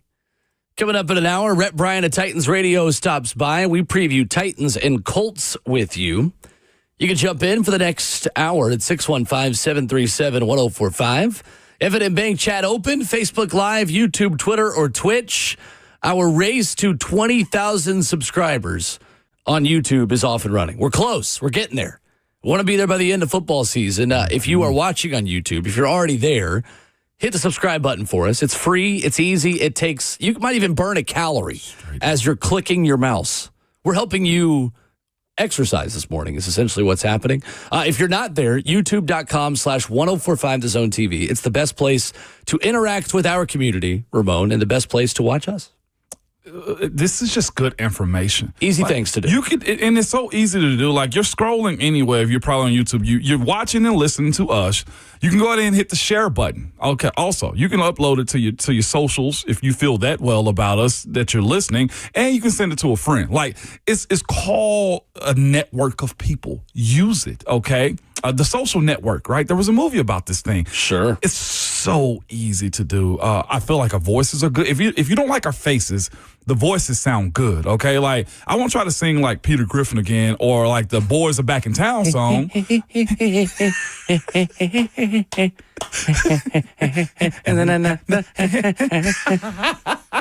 missed that last week. That's the kind of content you get at YouTube. You just want to hear the real thing? Sure. I want to get who just got bad. Subscribe for this. Wow.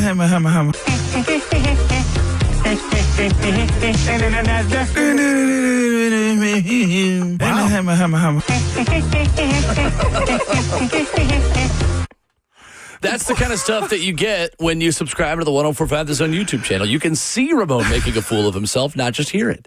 And me too. We love making a fool of ourselves. That was me trying to sing The Boys Are Back in Town. That's all I know. But I know what it sounds like. And then it's perfect. It's absolutely perfect.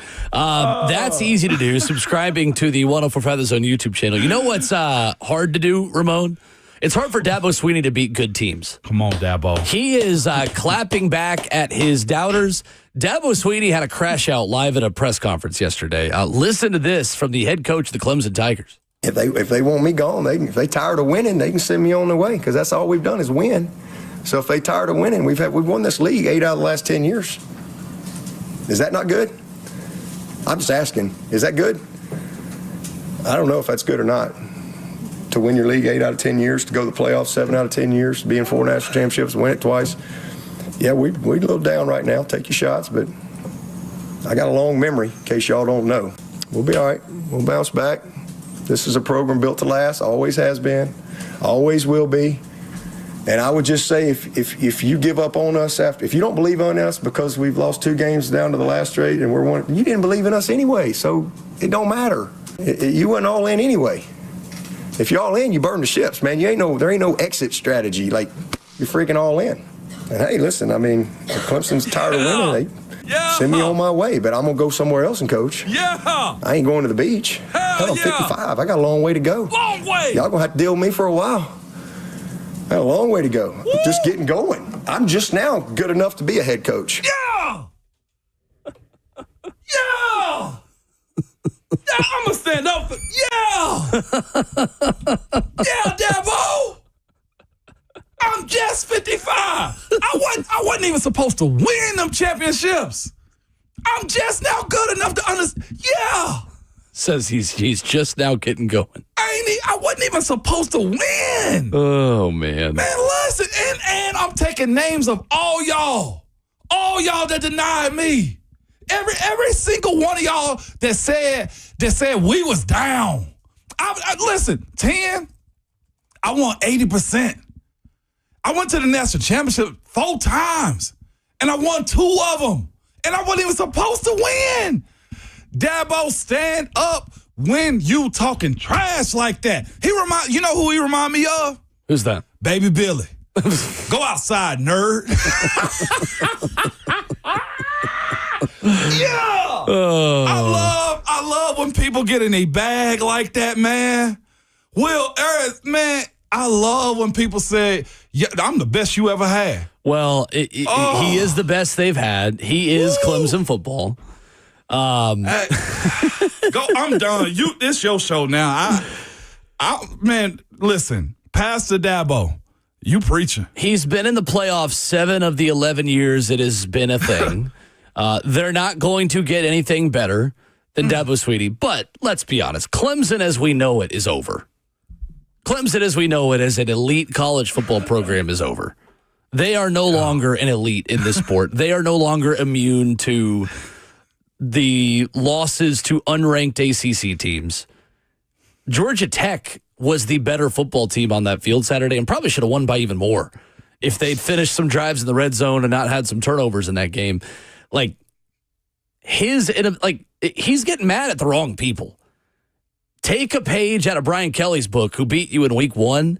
When people started to doubt Brian Kelly and he lost Bryce Underwood to Michigan and things appeared to be falling apart, he got mad at the boosters and said, you want me to get better? You really mad at me? Give me more to work with. Give me some NIL money. You know what they did? They've got him a $20 million roster, minimum. That's the kind of speech Dabo Swinney needs to give. Don't get mad at the doubters. We're doubting you because you are proving that you can't adapt to the new era of college football. So get mad at the people that are paying for your roster that you don't think you need the money to spend on. Yeah. You don't think that you need to, go in the portal and be the NIL. He's recruited decent high school classes. The continuity of who they've kept around has been solid. But where does that get you? That gets you 9 or 10 wins, and that's about it. That doesn't get you to a championship level at Clemson. It does. The way that it used to. You're right. Everybody's caught up to the good coaches and the recruiter, the hoarder of talent. I bring that up, man. And listen, I'm childish and I'm going to be childish, okay? This reminds me of the Righteous Gemstones episode when Baby Billy was trying to sell Teen Just to the Gemstone kids, okay? Teen Jesus is the movie that he was trying to sell to them. And he said he needed just $2 million. He don't need much, Will. He just need $2 million and an 8-ball. That's all he needed to film it. Okay, that's all he need, and that's Dabo to me right now. He's Baby Billy. That's just who he is. Go outside, nerd. That's what he's telling everybody right now. I'm putting names on all y'all. Shoe program, Pelican Bay, to you, writer that denied me at this. Like that's where he's at right now in his career. But you know all that is, though, Will, to your point, the wall's just getting a little bit closer. Well, it's just no coach can be the same version of themselves forever. Like Nick Saban had to adjust and figure out, I've got to go get one of these spread offensive coordinators and evolve to be able to outscore teams when I need to win a game in the 30s or 40s. Like once it got harder to just stockpile 5-star defensive recruits and keep them and have them wait their turn until their sophomore, redshirt, junior seasons and play, you had to go get the kinds of offensive minds to outscore teams. So Clemson's block and Dabo's block is roster management and player acquisition. He's got to understand that the way that he assembled a roster in 2015 and 2016 and 2019 even is not good enough for him to out-talent people anymore, because Georgia Techs of the world have legitimate talent now. Florida States of the world obviously caught up. Miami looks like one of the best teams in college football because they've adapted to the new era of college athletics that Dabo Swinney doesn't think he needs to adapt to. No one is immune from adaptation at any job, at any level of life. You always have to change with the times while still also staying true to who you are. Dabo has done way too much of this is who I am and not enough evolving to what college athletics is. It's that simple. It is that simple. And they brought back their whole team this year. I mean, like, obviously they lost some guys, but like their front seven, they're wasting an NFL front seven. Wasting it. Absolutely wasting it. They will still go in the draft high, and everybody's going to look at Dabo and it's like, and you couldn't win with that roster? Yeah. Right. Preseason All-Americans, first-round draft picks on both sides of the ball. I'm not sure if Kay Klubnik is upset with him or what, or he's just a faithful servant of him at this point, because he was supposed to be that guy, too, coming into this thing. Like, he's gone toe-to-toe with some teams he shouldn't have at this point. He's not been great this year. Has not. And it's a tough place to be. He's lost coordinators, though, too. Right. But you also, to your point, got to start rewriting new pages. Well, he has good coordinators. Like Garrett Riley and Tom Allen are good play callers on offense and defense. It's just, what are they working with? Really good high school classes that have not been supplemented by transfer portal and have not used name, image, and likeness to make all those classes better. I mean, Matt Luke is an all-world offensive line coach in college football. That's true. You could have all the coaches you need, but, like, what are they working with? I mean, he got a lot. Yeah, good high school classes, but then what happens when some of those guys transfer out? You're not supplementing transfer portal additions back in. And he dipped a little bit into the portal this year, but still not nearly enough. The only thing I push back on is this offseason, everybody, including us, spoke about how Dabo had raised up his recruiting classes and how they now also look good, and he was able to retain everything. To your point, with everything that you're saying, what he's got to work with, it's still tier one. It's just that his coaching has slipped, or his philosophies or push. They're at the top of the second tier in college football now. They were tier one. They're not a tier one college football program right now. That's reserved for Miami, Ohio State, Georgia. Ohio State and Georgia are kind of the big, Texas I would put in that, of like high-level championship contenders year in and year out. Ohio State. No, Penn State's been a little bit more in the 9-10 win. This is their year, 10-11 win rate. I would put Oregon in the top tier. Oregon, most definitely. As the other team that's always knocking on the door. Miami, I think, is entering that realm. There certainly are this year. Would you throw Florida State back in? No. Okay. Not yet. 615-737-1045. How have the Colts revived Daniel Jones's career? And how much pressure is on Brian Callahan Sunday against the first AFC South opponent of 2025? That's next. Go outside, nerd.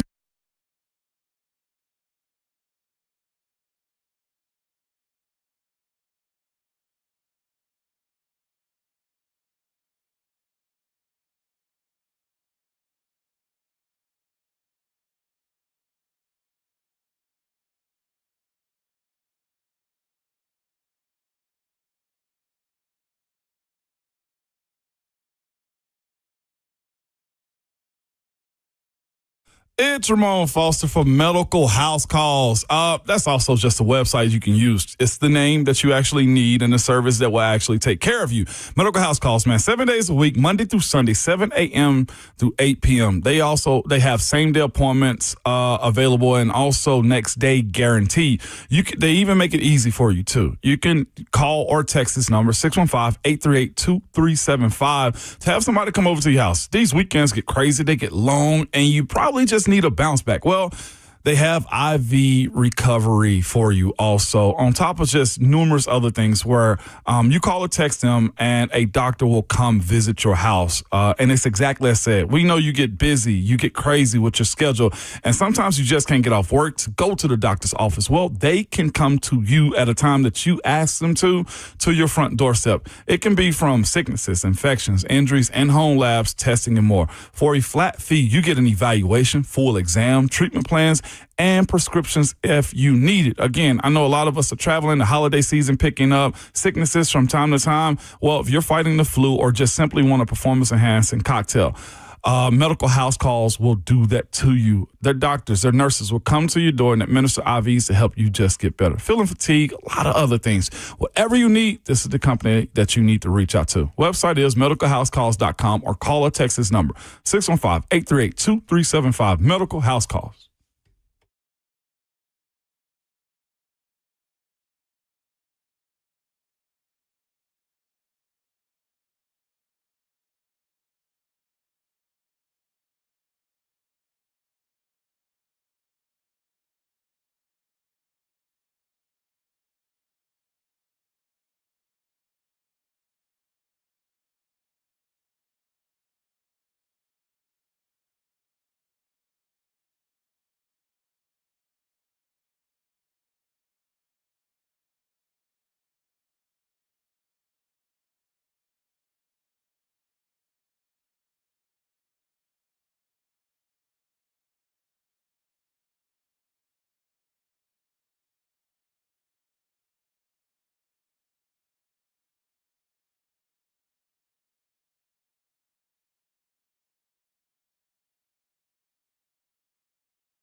Ramon and Will, 104.5 The Zone, fueled by Scooters Coffee. Ramon Foster, Will Bowling, 615-737-1045. Starting to break down Titans and Colts, an AFC South showdown in Nissan Stadium on Sunday, a noon kick.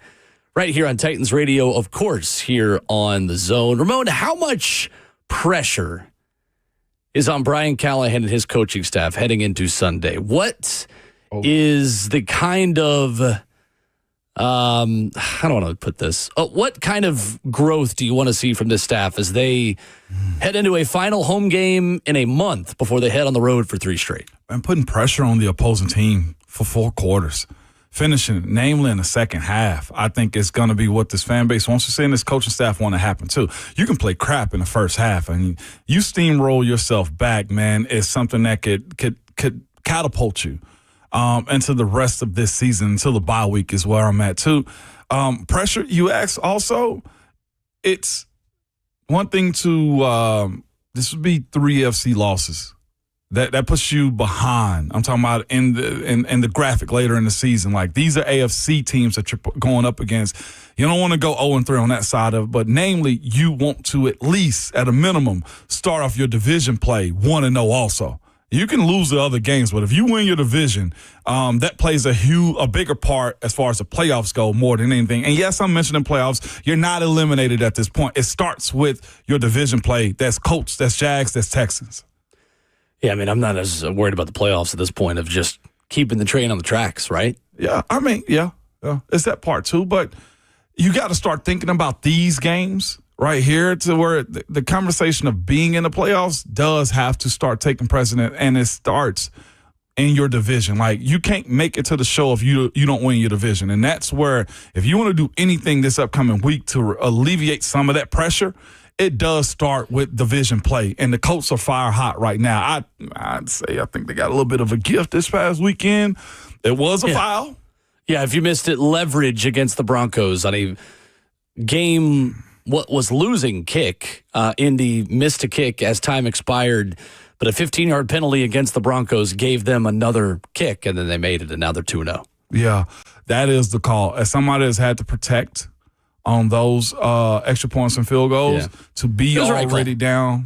It's you can't leverage and vault yourself off of the long snapper. Yeah. Where there's pressure on, I think, this team and this coaching staff is based on what the schedule looks like coming up. So, and again, this is not groundbreaking analysis. I'm just reminding the people of where we are in the schedule, Ramon. Your next home game after Sunday is October the 19th against the New England Patriots. This is one you got to have. And this is one that you have to put some kind of momentum on the field to keep everyone. I think for me, it's the offensive line needing to have a game of better film before they go up against that Houston defense, Arizona, who's much improved, and Vegas.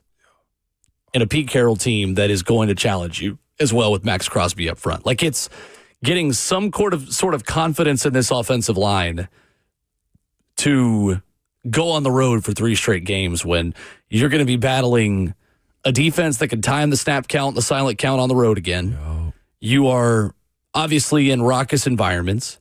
Houston's going to be loud. It always is. Arizona, Vegas, like, you got to get some momentum going into a very important home game against Mike Vrabel and the New England Patriots. Yes, you do. So, yes, we're looking ahead. The team won't do that. We will. That's our job, not theirs. You was narrating that. I was just staring into the bisque of the scenarios that you were painting, Will. It's a little bit more tighter than I thought. Well, and I mean, let's just be honest. Like, if you lose this one, you're unable to get a win on the road. Like, 0-6 going into New England is a scary place to be. So those are that's the negative of the situation that you're in. You're about to go on a 3-game road trip. You need to get a win before you embark on that. Here is, I think, the better news. This locker room and this team was built to stay locked in when things get tough, with veterans who care and veterans who are willing to mentor young players, A, and B, knew what they signed up for on 1-year deals. Knew that they were coming here as locker room guys, as high character guys. Like, this team has emphasized personalities like Cody Barton, Kevin Zeitler, Quandre Diggs, veteran players who get it, right? Who aren't going to just tune out when I think things get tough. Now, we're going to find out, as we've talked about through the offseason, but I do feel like this locker room is in a better place leadership-wise to weather the storm. But, Ramon, the storm is coming. It is. Oh, I thought that's all I got. Okay. All right. Dude, you had captivated me so much. I was like, dang. I mean, look, we said it yesterday. In a way, the season kind of starts Sunday. And I'm not to say that they didn't have any chance of winning those first two games. They were in those first two games. The level of opponent is about to drop. Yeah, it is. Rams and Broncos are Super Bowl contenders, championship contenders in their divisions and their conference, all those things. Houston's got some issues, but Houston's defense is going to be challenging. So you are moving into now 3 of the next 4 games you feel like are against a step down an opponent. No disrespect to the Colts, who are 2-0. Kind of with an asterisk on the way Denver had the penalty, but I'll give credit to them. I won't take that away from them. 3 out of the next 4 are winnable games. I think Houston's a winnable. I mean, every game in the NFL is winnable, obviously. They won at Houston last year. But 3 out of the next 4 you really feel like are against an opponent that is a step down a little bit. Yeah. One thing that worries me about these next 3, I'd almost throw 4 in there too. Yeah, the next 4. I go on the opposite side of this, not even to just be a contrarian, Will, to you. It's to say the Colts have momentum. They got a coach that looked like he loves the guy that he has at quarterback more than he did Anthony Richardson. So you have that, and you have the division component of it also. At Houston, the defense, problematic. Got to figure out what's going on at right tackle. Also at left tackle. And left guard. And right guard. Yes. And center. In totality, who's going to be your playmakers going into this thing? Because if it does become a defensive battle, you had that in Denver on the road where it's going to be loud. That game this past weekend that Houston played against whoever the heck they were playing against this past week was Tampa Bay. Tampa was loud. Baker cooked. He absolutely did. Do you get the Cam Ward version of Baker in Houston? That's the question I have for you, because it's going to have to be, I think, him making plays. All right, and you mentioned Arizona. Who can box in Kyler Murray? That's where it becomes a little bit problematic, and you mentioned what the Raiders are, too, before even coming back home to New England. I actually think now, moving forward, New England may actually be the more winnable game of these next 4. In my personal that would opinion. be in the next 5. Next 5, yeah. In my personal I agree. opinion. That is the most winnable game. Like, that's the worst opponent in your next 5. Wow. But before you go into that game, though, with Mike Vrabel coming back to town and all the storylines and all of the chaos that's going to surround that football game, toxic. It is important to build some momentum before you come back home for October and November. Because, Ramon, we have said all offseason, November is where you circle the schedule and say, all right, the back half of this thing gets a lot more manageable. And what I said earlier, every game is winnable to an extent. Yeah. If you go out there and you get some help and you force some mistakes and all these things. It's the NFL. Team 32 can beat team number 1. We see it happen every year. But momentum is an important thing, and guys feeling like they are in contact with the rest of the division is an important thing. Here's the area of growth I want to see over the next 4 games. Ramon, I want to see more of Calvin Ridley. It feels like we were sold. Oh, finally. Here he is. This is the guy we thought was coming in last year. And to be fair to Calvin, he still got 1,000 yards last year, and he made the best out of a bad situation on offense and at quarterback a season ago. Mm-hmm. I'll give him credit for ending the season the way that he did. But we felt like, Ramon, in training camp, Calvin was on pace to scare some records. Calvin was looking like an 11 or 1,200-yard receiver. Why do you think we haven't seen the level of production that we expected yet? Team protection. Calvin is I think what attracted the Titans to him was watching him have those long developing plays that he had in Jacksonville. His concepts of plays, I guess, that they're running are more down the field. I feel like if you want him more involved, you got to create volume for him. That is those quick drag routes. That is his ability to run comebacks. It is his slants that he's going to have instead of long developing plays. I do put that on the running backs, tight ends, and offensive line as far as keeping Cam in the pocket to deliver those passes. Think about the catches that he's had this year. They've been coming across the field on the sideline, the opposite side of it. He has the speed to beat DBs across the field. I want to see his speed being able to break guys down. He's bragged and stated publicly that guys watch him run routes. We heard Rand say that too. He's the route runner. And you got to see him break guys down. And you also have to have a quarterback that's protected enough to deliver the ball to him. I do put that on the protection of the team. So he needs more time to be able to run those routes and get open. The way it's been set up as of late, sure. Yes. How many times have we seen him have a comeback with the squad? We see Alec do it. I mean, it's been mostly crossers for Calvin. It's been crossers for him. That's a long time of holding up or setting up the play where Cam is rolling out. That's why I'm saying to Coach Callahan and the way he's crafted his offense the first couple of games, it may just be get the ball, pitch, and catch. I think that's more advantageous for this team to settle guys in to get into a rhythm more than anything. Oatmeal is better than no meal the way I'm looking at his situation right now. He's got to be able to have the ball in his hand quicker than I think they want this offense to look like. Whether it's Cam or whether it's Callie's concepts that he's calling for this offense, right? The flow, I feel like, has to be quicker. Dinking and dunking is better than sinking and flunking, if I want to, rhyme a little bit. There you go. Yeah. But that's, poet, you didn't know it. I didn't want to, but I did. So you imagine Mekhi Blackmon is who will have Calvin Ridley in this game. Second-year player out of USC. Third-round pick in 2023 for the Indianapolis Colts. That is the weakness of this Colts team is corner. Very banged up there. Juju Brent's being out. I mean, they drafted a guy who's out. Who in training camp gets hurt. Their slot in Kenny Moore has been there forever, it feels like. Drafted in 2017 and ninth-year guy.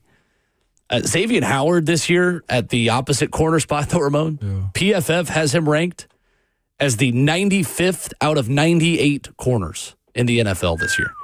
Lou Anarumo's defense will challenge Cam Ward, will bring pressure from different places, will blitz, will walk guys up the line, then drop them back in coverage, or these coffee house blitzes that are becoming more common where you'll fake like you're going in coverage and then blitz. Mm-hmm. So Lou Anarumo has the ability to scheme up pressure, but can Cam Ward take advantage of his one-on-ones when Anarumo does bring pressure? That's the question for me when the Titans have the ball in this matchup, is when Lou Anarumo puts his corners on islands, can you keep winning one-on-ones in man coverage? Yeah. Because, Ramon, that's the book to beat the Titans right now on offense. Yeah. Play man, bring pressure, and say, beat us. Yeah. Beat us on the outside. Watch. It is the biggest matchup, and I feel like we've said this the last 3-4 years since we've been together doing the show. Jeff does kind of eat against Quentin. He does. Jeffrey Simmons against Quentin Nelson. You're right. That to me, I feel like he's had some good games against him. It's got to be the tilting. It's got to be the final decision. I feel like going into this game, especially if Daniel Jones is trying to stay in the pocket as much as he is as of late. I agree. I think there's pressure to find Calvin Ridley as a part of this offense. I think there is pressure to stop the run on Sunday. The explosive runs are becoming a problem in the second half. A problem in the second half. And you're going to face a running back in Jonathan Taylor, who we'll talk more about with Rhett Bryan in hour 4, who is a problem in the explosive run game. And you saw that in Indy last year in that game where he just ran all over you. This is a really important game for this coaching staff and for this organization to feel like you are trending in the right direction heading into a 3-game road swing. Really important. And that is where momentum matters in that locker room to show that these players, that what they are working on and what they've done up to this point is working. A lot of that's going to fall on the operation of the offense, just finding the open receiver or hitting the singles and doubles when they're there to be hit. Nice. I still think that Brian Callahan is scheming guys open in this system.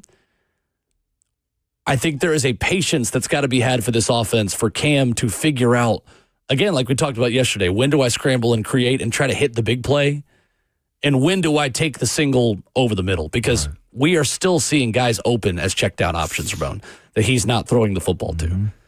It is critical to start hitting some more of those against a Colts defense that you can beat in some one-on-ones on the perimeter. This is not the level of defense that you've seen in weeks 1 and 2. No, absolutely not. They got hot spots defensively. DeForest Buckner, Grover Stewart's going to play. 100%. I trust at this point Peter Skoronski, what he's shown us versus Grover Stewart more than anything. Now, Kwity Paye is another one of those quick off the edge type of ends that Dan Moore is going to have to play a huge part into securing. And I mean, you're right. It's not the first 2 weeks of the season. But offensively, they put pressure on your offense. The Colts do. The Colts offense will put pressure on the Titans offense because of their playmakers that they have too. That's the part where you want to see a shootout with Cam, and can he actually deliver in those moments? Can Callie, to your point, scheme this up enough to where it's not, I don't want to say it's predictable, but you don't want guys blitzing in the face of Cam. Right. And throwing him off. So how has Daniel Jones done it? Why is he all of a sudden just such a good quarterback? Top 5 in the NFL in QBR. I'll tell you the biggest reason why Daniel Jones has been fixed by Shane Steichen coming up next. I love living in Middle Tennessee. We've got great restaurants, entertainment, sports, and one of the nation's top Ford dealers right here in our backyard. Two Rivers Ford. Remember that name. Two Rivers has been a staple in our community since 1983. They're locally owned. They have a non-commissioned sales team, and they sell below MSRP. They've been doing business with integrity for decades. Two Rivers Ford, the South's most trusted Ford dealer.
Ramona Willow, 104.5 The Zone, fueled by Scooters Coffee. Wrapping up hour 3. Rhett Bryan going to join us here in just a little under 15 minutes. Top of the hour at 9 a.m. If you're heading into work, head into the 9 to 5. You can download the Ramona Will podcast wherever you download podcasts. If you're heading to a football game this weekend, you can download it. You can use it for the drive and time travel with us, where us talking to you right now could just be on your Saturday or Sunday commute. It's the way to do it. Wherever you download podcasts, hit the subscribe button while you are there. So, Daniel Jones is good, Ramon. Kind of fixed. 2 weeks early. Too early to say this is who he is now, but two major areas where Daniel Jones is totally different for the Indianapolis Colts. Under pressure last year, Ramon. According to Pro Football Focus, Daniel Jones completed 44% of his passes for 4.7 yards per attempt. This year, 60% completion, 7.5 yards per attempt. When blitzed, this one's even crazier. 63 for 109 last year, 58% completion percentage when blitzed, 5.5 yards per attempt. 2025, 68% completion percentage, a 10% increase so far. 10 yards per attempt against the blitz. 30 of 44, 10 yards per attempt. That's 440 yards. Quick math. Go Balls. UT education. How surprised are you just how good he's looked over 2 weeks? I've been on the dime train for a minute, though. I've liked him. I thought he had a lot in him. It's just a matter of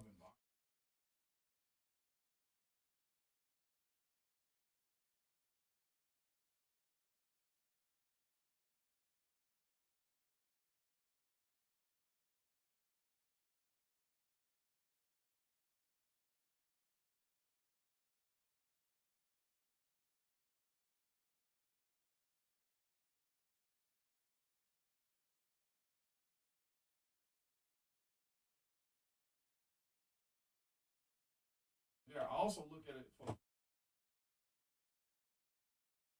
has to compete. He actually beat out Anthony Richardson. He actually has a coach now in the NFL that believes in the concept that he can go win games too. He's got an offensive line. The contract backed it up. Mm-hmm. Shane Steichen is one of those types of dudes too. And the last part for me, failure. He got booted out of New York, essentially. Failure played a part in it too. I always say this, your pathway is your pathway. Some people don't like the way they start. It's a matter of how you finish. I know that's a lot of non-football type things. No, but it's fair. I do look at his situation as being that he got a breath of fresh air, and nothing does more for you than beating out somebody that's supposed to be the golden boy, and that's Anthony Richardson. The only player with more passing yards than Daniel Jones this year is actually his replacement in New York, Russell Wilson. Would not have had that on my bingo card through 2 weeks. It's interesting because, too, I think Daniel Jones is the perfect fit for an RPO offense that doesn't require you to have a whole lot of arm strength. Mm-hmm. Like, it's a lot of intermediate stuff. It's a lot of check downs. It's a lot of quick reads, intermediate, over the middle, in the flat to tight end Tyler Warren, who's been fantastic so far this season. His average depth of target, meaning how far are you throwing it down the field on average, 15th in the league, just 8.7 yards. So he's not taking the top off the defense all that much. He only has one turnover-worthy play. His pressure-to-sack ratio is 6th best in the league. So he's not getting hit a lot, but when he is, he's been really good under pressure. Mm-hmm. That's different. He looks confident. It looks like his head coach has instilled confidence in him to just let it rip. I thought this was interesting on NFL Live yesterday. Dan Orlovsky put this out there. Last season, his pass play percentage, the amount they were throwing on first down, 33% of the time they were throwing it on first down. This season, Shane Steichen is having Daniel Jones throw it 56% of the time on first down. He got his man. And Daniel Jones has a level of confidence now that, like, Shane Steichen is willing to tell him to let it rip. Yeah. That does a lot for a quarterback to understand, like, oh, no, the head coach, he thinks I can handle this. He likes me. That matters, Ramon, even for professional athletes, to understand that, like, the coach has confidence that you can go out there and do a job, not just manage the game and try not to screw it up. listen, we need that affirmation too. We need that confirmation too as pros. Quick story, my rookie year, undrafted. Coach Tomlin comes up to me at nighttime. We walk in a snack. Big fella, come over here. How you think you're doing? Me nervous, Coach. I think I'm doing all right. He's like, no, you're doing real good. And that did, 11 years later, that did justify. I remember the setting with the look in his eyes. He was on the elliptical, and he saw me walking up the steps and called me over. That did more for me than almost anything else in my career in that moment right there. And again, the situation that Daniel Jones is in, he has somebody that probably looks at him with a twinkle in his eye. You know what I'm saying? Like, these are all like small things, but guys need that type of stuff too, especially at that quarterback position, because as Jason Swain said when we had him on there too, you become the most important person in the building. And that's what Daniel Jones, I don't think, had in New York. That media up there probably ran him into the ground early, and he also got an offensive line. Indy is the fourth team of the Super Bowl era to go back-to-back games without a punt at any point during the season. It's happened in back-to-back seasons, and now 3 of the last 4. Commanders did it last year. Jeez. They're cooking. First team of the Super Bowl era to record 0 punts through their first 2 games. The Indianapolis Colts. Did not expect that coming in. I mean, it's the best situation Daniel Jones has ever been in. This, to me, what it means for the Titans, Ramon, it is a great example of when you have a good offensive line, how much you can put on the quarterback's plate and let him cook. The Titans can't afford to just let Cam spin it on first down because getting in a drop-back game, even when the defense doesn't know it's coming, you're risking a 6 or 7 yard loss and putting yourself way behind the sticks because you might get sacked on first down. This is the level of confidence and comfort you can have in your quarterback as a play caller when you can block for that quarterback. What? I got one pushback just because we got to stay cautious, and we don't want anybody to say we steak riding out here. Can Daniel Jones handle success? That's the question. What is the level of consistency that he can have? 615-737-1045. Rhett Bryan joins us coming up next.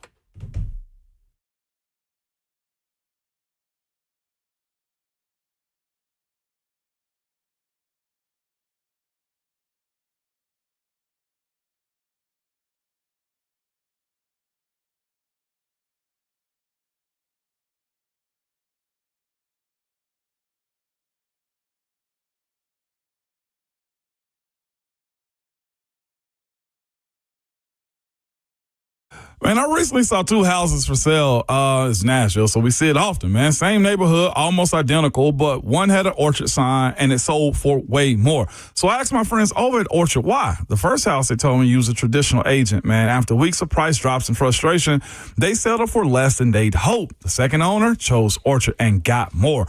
The local Orchard agent didn't just list the home, they marketed it. They knew exactly which upgrades would attract serious buyers and brought in a pro to handle everything else. And even more, with Orchard's Move First, Sell Later program, the homeowner moved into their new home before the old one even hit the market. They skipped all the hassles and all the showings. Never settle for less. Get more with Orchard, the smarter, faster, hassle-free way to buy your new home, even before your old home sale. Starts with your free home valuation at Orchard.com. That's Orchard.com. And make sure you tell them that Ramon sent you.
It is 9:02. Good morning, live from the 104.5 The Zone Studios. I'm Justin Hawkins. Happy Hump Day. Nashville SC advanced to their first U.S. Open Cup final last night in club history after a 3-1 win over the Philadelphia Union at Geodis Park in the semifinal. MVP candidate and MLS Golden Boot leader Sam Surridge had a hat trick on the night, and now Nashville will face the winner of tonight's match that features Austin FC and Minnesota United FC. The final will be held on Wednesday, October 1st, and Nashville will try for their first piece of silverware in club history. The Tennessee Titans return to the practice field today as preparations begin against the AFC South Division rival Indianapolis Colts. Head coach Brian Callahan will meet with the media at 12 p.m. this afternoon ahead of practice, and then quarterback Cam Ward, he will speak later this afternoon at 2:30 as he meets with the media. In other NFL news this morning, veteran edge rusher Preston Smith is signing with the Washington Commanders. Per NFL insider Tom Pelissero, the Commanders needed depth at edge rusher after defensive end Dietrich Wise suffered a torn left quadriceps injury in last Thursday's loss to the Green Bay Packers. A second-round pick back in 2015, Smith spent 4 seasons in Washington before landing a big free agent deal in Green Bay. Now he's back and can add to his 70.5 career sacks. A veteran pass rush duo now in Washington with Preston Smith and Von Miller. For all your foundation repair and waterproofing needs, you've got to go to USSTN.com. Breaking news at once on your home for the Titans and Vols. This is 104.5 The Zone.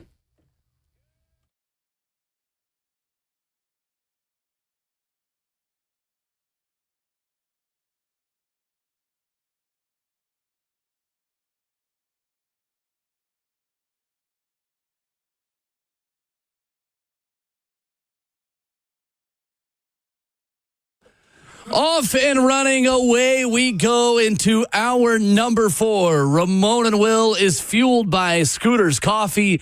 It's what makes us caffeinated and opinionated to talk Titans with you. 615-737-1045, streaming live on Zone TV, Facebook Live, YouTube, Twitter, or Twitch. He's Ramon Foster. Justin Hawkins makes the show happen. I'm Will Bowling, joined by the birthday boy, Rhett Bryan, in studio this morning. Happy birthday. Thank you, gentlemen. Welcome. Hey now. Hey now, a young 32 years old, man. Actually, boy, you are way too kind. I passed that one a little bit ago. Yeah, happy birthday, my Thank brother. you. Thank you. All I want. Oh, wait. Here we go. Jayhawk. Hey. Yeah. Yeah. What? Yeah. What is this? Me Day. I don't know. That's the first time Justin, I've ever heard what are you playing right now? Something I found. Yeah. Something you found. Okay. That sounds like generic. This is allowed on TV birthday rap. Number 4. The kid-friendly version. Domain, we can play this on television birthday song. Okay. All right. I'll take it. That's good. All I want for my birthday, gentlemen, is an AFC South Division win against the Indianapolis Colts on Sunday. That's all I want. And you Other ain't than that, asking I'm for good. much. You ain't asking for much at all, Rhett. Nope. Not even a little bit, man. Who's the game against Justin on Sunday? Oh, that's Exactly. right. Yes, thank you. The old Freudian slip. Going to dive into the matchup. I'm going to talk about Titans and Colts, and the fact that the Colts are 2-0 is a surprise to many. They have Sean Payton's Denver Broncos and a leverage penalty on a kick. Thanks to DeAndre Tillman, they're 2-0 because that turned a 60-yard try and miss into a 45-yard try and make. And here we are. But you know what? Either way, they're still 2-0. And you look at the numbers. Yep. It's impressive. I mean, It is. listen, they drafted Tyler Warren out of Penn State. No joke. We knew that going into it, but he ain't no joke. 11 catches, 155. Get this, though. I dug into some of those numbers yesterday. 93 of those 155 are yards after catch. See, that's the big thing in this game. Yeah. The explosive pass plays for Indy. What, 8 of their 10 were X plays against Denver? Is that right? Those happen as yards after catch plays. Like, Daniel Jones is not the type of big-armed quarterback that is going to throw it over your heads. Now, Alec Pierce has that ability. He's kind of the deep threat, bigger target possession receiver that is that. And we'll talk about the numbers behind that in a minute. But you just got to tackle in this game. That's a lot easier said than done. Jonathan Taylor as an explosive rusher. Tyler Warren as someone who's getting the ball between 10 yards of the line and making guys miss. Josh Downs is a speedy slot threat. Like, that's a big key in this game, Rhett, is just open field tackling and taking some better angles than what we saw against the LA Rams, and specifically on the 45-yard run by Puka Nacua. That's something you got to get cleaned up going forward into week 3. Well, let's just tag along with that and underline it with, and you also have to stop the run, because here's Jonathan Taylor doing young Jonathan Taylor things in year 1, year 2 type stuff, 215 yards from scrimmage. He's averaging, 5.5 yards a carry, I think. Mm-hmm. So, yeah, they have weapons. Let's just make that clear. They have weapons. You mentioned those other fellas, and, Michael Pittman Jr. is a problem. I mean, Michael Pittman Jr. and Tyler Warren have double-digit catches already in this thing. And then you're right, Josh Downs is the speedster in this. And don't forget don't sleep on Mo Alley Cox down there in the red zone. He's a Titan killer. He has unfortunately done it. Yeah, I mean, they've won 4 straight in the regular season. So, and this series has trended back and forth. Like, if you look over the history of Titans and Colts, when Rob Barones kicked a 60-yard field goal December the 3rd of 2006, that snapped a 7-game losing streak. And it was a lot largely due to Peyton Manning being in that division and being, the quarterback of that team. But you're talking about they hadn't beaten them at that point in 4 years in the regular season, almost 4 years to the day. And so here we are. And this is just, if you look at this, the Colts have had this rivalry head-to-head, both at home and on the road. Mm-hmm. Right, you look at this just the way they drafted this past year, too. You mentioned Tyler Warren. A lot of people actually had him as the first tight end they expected to go off the board. Chicago didn't make that move. Colston Loveland. They went to Colston Loveland. Yeah. This is essentially tight end 1 in this past year's draft, and he's looking like it, man. The ability to blanket him has to be at the top of the list this weekend, too, for this defense. Because, again, you don't want to have a continuation of moving the sticks with the young rookie tight end that's this dynamic. He made Jelani Woods, the giant tight end that was also a problem in the red zone. He made him expendable. Yeah. And that's why he's not, on this squad. Jaylen Warren, all of us watched, especially down the stretch, Penn State as it got into the college football playoffs. God. And that dude, man, he was doing things. Yes. I mean, the way he plays, it kind of reminds you of Jeremy Shockey a little bit, just that aggressive, physical style, but can line up and do. And by the way, I'd have to go look at his snap distribution from the win over the Broncos last Sunday. But in his first game, he lined up all over the place. I was just looking at that. Go for it. 50 offensive snaps. That's 71% of the snaps in week 1 of his NFL debut. Tight end for 33 snaps, slot for 9 snaps, out wide for 6 snaps, and in the backfield for 2 snaps. Jeez. And by the way, he's played a lot. So he had 50 snaps in the first week. He had 66 Sunday, so 116 snaps already. I mean, he's, and that's the reason they took him. I mean, he could be a difference maker in this.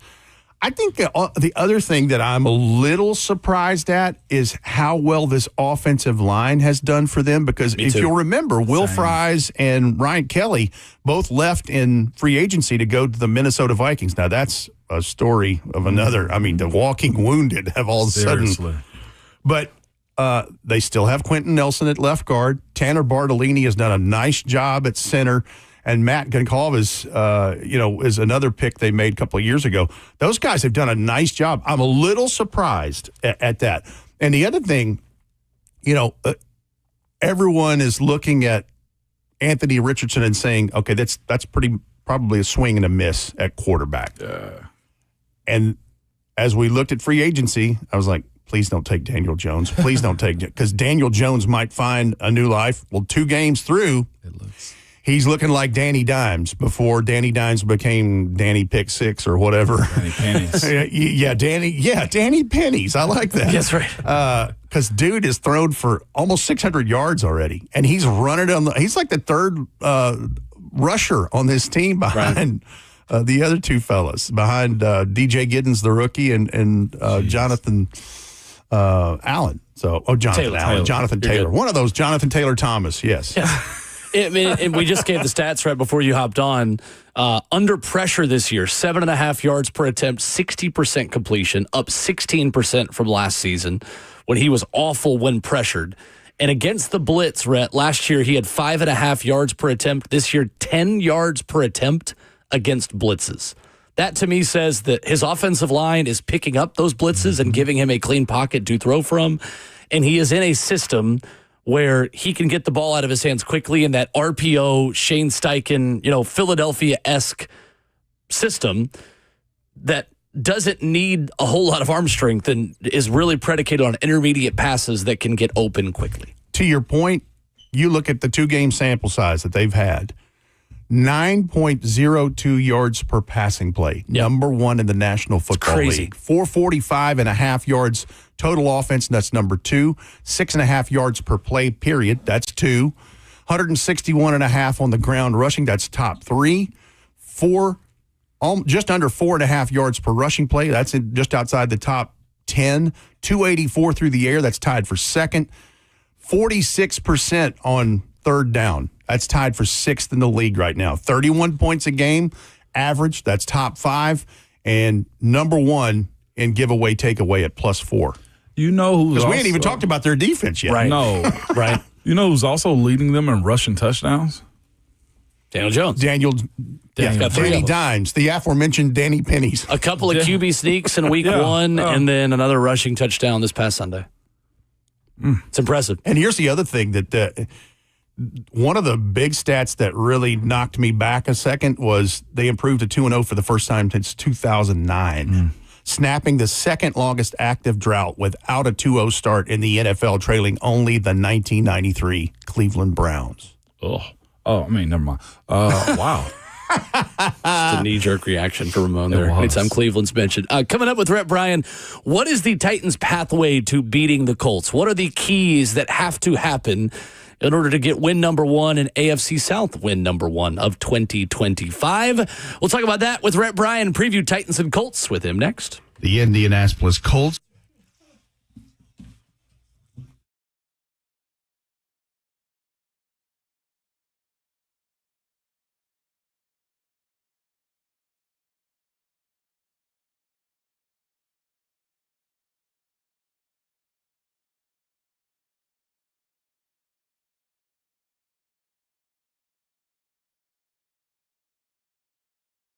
It's Ramon and Will for Volunteer Traditions. Yes, man, when it comes to Vols apparel, nobody does it better than Volunteer Traditions, man. This past weekend in the booth, I had on their the Vols helmet emblem polo. Absolutely enjoyed it, man. It's cool. It's light. It's what you want for Vols games at game days, man. They started back in 2006 on campus, man, and have grown into the best Vols apparel on the market. Listen, you don't have to choose the check or the 3 stripes. Will, they can simply go to volunteertraditions.com. Volunteertraditions.com, Ramon. You are right. That is the website. I love the outerwear and the quarter zips because it's got the checkerboard on the zipper. Incredible look for Tennessee games. Whether you are looking for something to wear to game days or you're just looking for something to wear around the house, comfortable, high-quality stuff. Detailed apparel only for Vols. Polos, outerwear, tees, hats. Check them out. VolunteerTraditions.com. Get set for football season. And you heard our friend Jason Swain earlier this morning say, hey, y'all look good. I need some of that Volunteer Tradition stuff. You can get some too by going online to VolunteerTraditions.com.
Ramona Willow, 104.5 The Zone, hour number 4 of this Wednesday morning. Hope you're having a good start to your day on a beautiful morning in Music City. Rhett Bryan, Ramon Foster, Will Bowling, talking Titans and Colts. Watch those live cams at Coldplay concerts. That's right.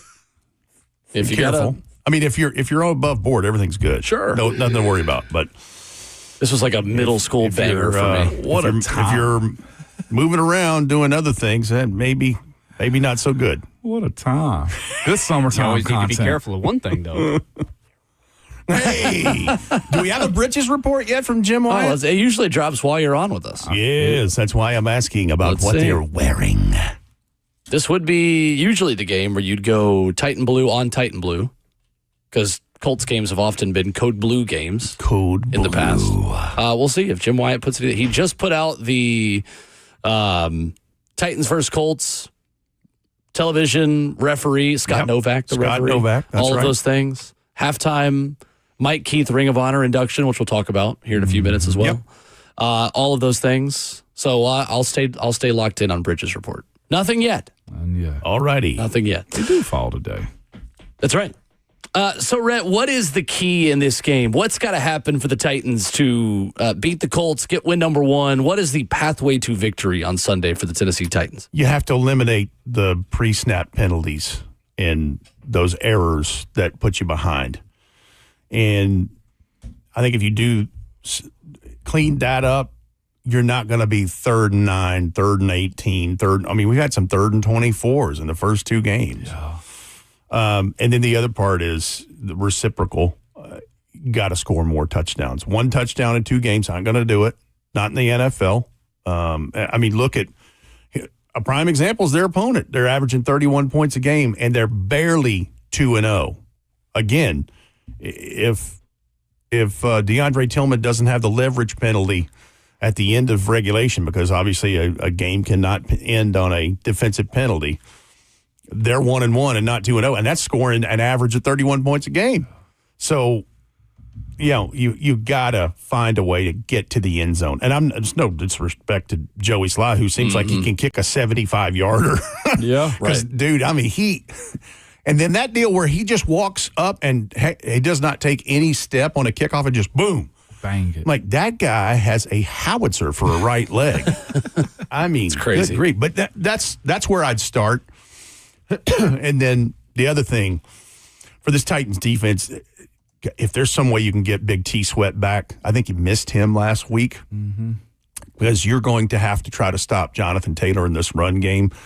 And then we've talked in the first segment about all the rest with Daniel Jones and all the weapons at his disposal. But yeah, the penalties, 23 penalties for 194 yards in the first 2 games? Mm-hmm. Way, way, way too much. Way too much. And they know it. But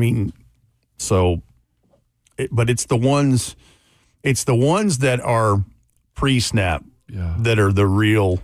Because it's hard to say take the emotion out of it, but you're going to get operational penalties.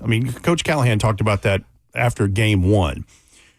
Cornerbacks hand fighting against receivers and offensive linemen holding the block too long, whatever, or lining up. Those things are going to happen in the heat of the moment.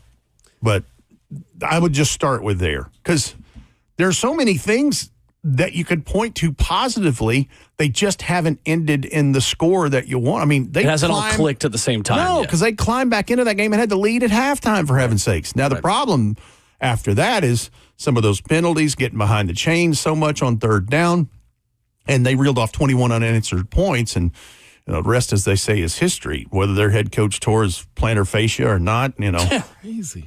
Yeah, I saw him limping over there. I was like, was that something he had coming in, or is he just one of those people that's like limps all the time? Because some people just walk with a natural limp. Well, he said that after the game. He was like, that's how you know somebody's athletic, when they have a little bit of a limp. I'm like, all right, Sean, you're not that guy. There's a reason why you were a coach at 30 and not still playing. It's interesting, Rhett, with Next Gen Stats had this going into last week. Last season, with Jeffrey Simmons and Tavondre Sweat both on the field, the Titans allowed 4.3 yards per carry. Would have been 10th fewest among all teams. With one of Sweat or Simmons not on the field, it jumped up to 5.2 yards per carry. Yeah, that's a problem. Tavondre is a major part of this run defense. It's to the point we've been making all offseason and through the beginning of the season that plan A for the Titans is not as big of the problem. This team is starting to assemble some young, talented players, but the depth of this roster overall is what still is going to take time to develop. And I thought Shai Tuttle did some good things. Yes. Especially in the first half on Sunday. Yes. I'm not going to lay it all on him being in there instead of Tavondre. It's more just about how good Tavondre is at stopping the run and how there aren't a lot of humans that are that size that are as athletic as he is. We talked all offseason and all summer about the things to point to that are potentially problematic and lack of depth in some places. Like, how many times Mac been on this show? Sure did, Coach right. Mac saying, if you keep that starting 5 offensive line, I think you're all right. Mm-hmm. But if you don't,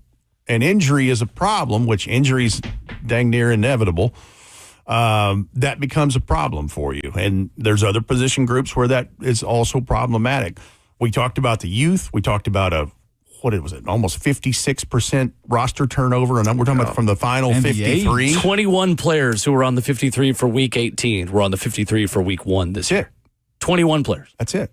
Yeah. And even if you take the active 46, that's still less than half. Yeah. Right. So, and that's the stuff nobody wants to hear.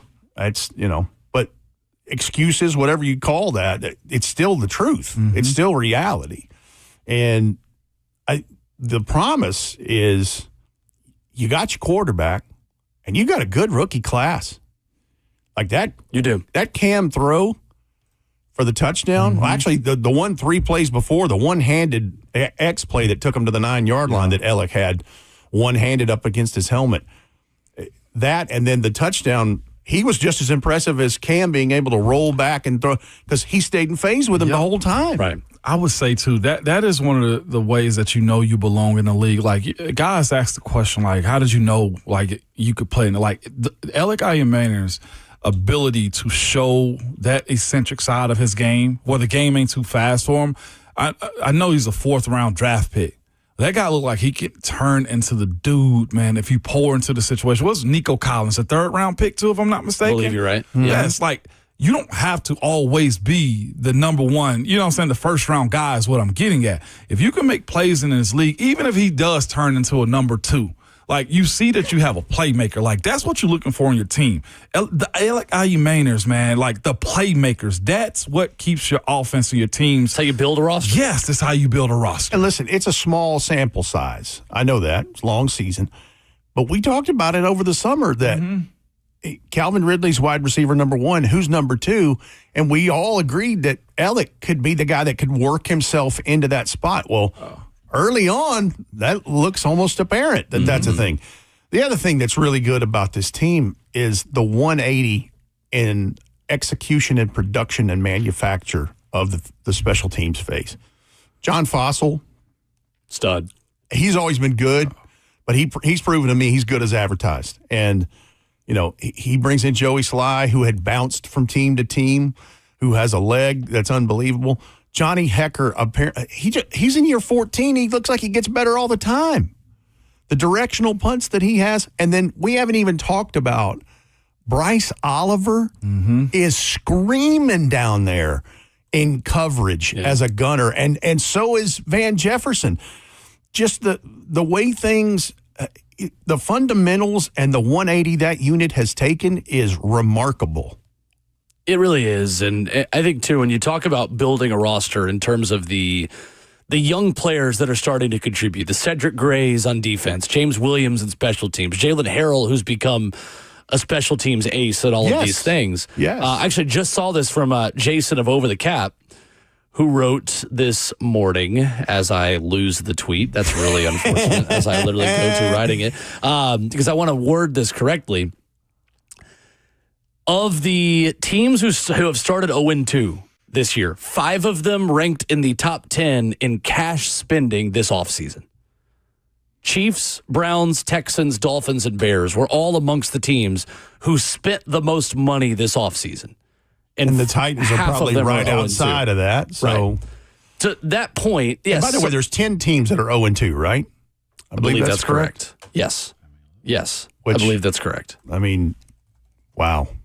So that is the ultimate example of, like, you have to build this thing through the draft. I'm not breaking any news here, but supplementing your roster with free agent acquisitions is one thing, but this thing is going to take time. It's not sustainable to go throw money at everyone every single offseason. No, but to your point, the constant and unified message has been from Mike Borgonzi, Chad Brinker, Brian Callahan, draft and develop. Right. Draft and develop. And if you look at the teams that have done that well, a la the Philadelphia Eagles, there's a lot of young fellas on that team that they have curated, procured, brought up. 10-0-2 teams. Yeah, it's 10. Yeah. Yep. But, I mean, that's just one example of – because again, listen, Mike Borgonzi and Chad Brinker be the first to tell you that you can pick all the picks you want. You still have to hit on those picks. So it's up to the player, and what you pour into that player as resources. You know, it's a combination of things. But you still have to hit on those. You can see signs that the 2025 Titans draft class is going to be fine. Like, I can't wait to see them work Gunnar Helm into things more. Right. Like, you just start looking through, and then finding those diamonds in the rough, finding a Bryce Oliver who was undrafted from Youngstown State last year.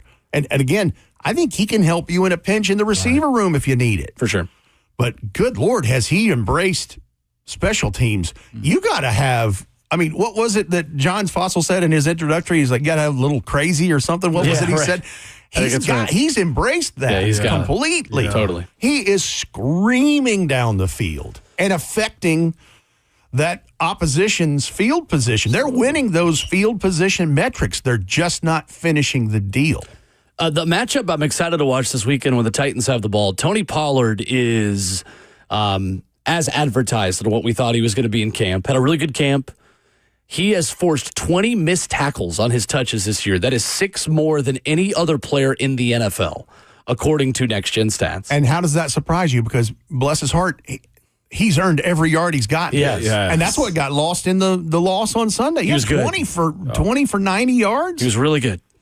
Colts defensive tackle Grover Stewart. Ooh. The matchup there. 8 run stops this season. That is tied for second most among interior defensive linemen. Last season, Grover Stewart led all defensive tackles in the NFL with 52 run stops and 23 run stops.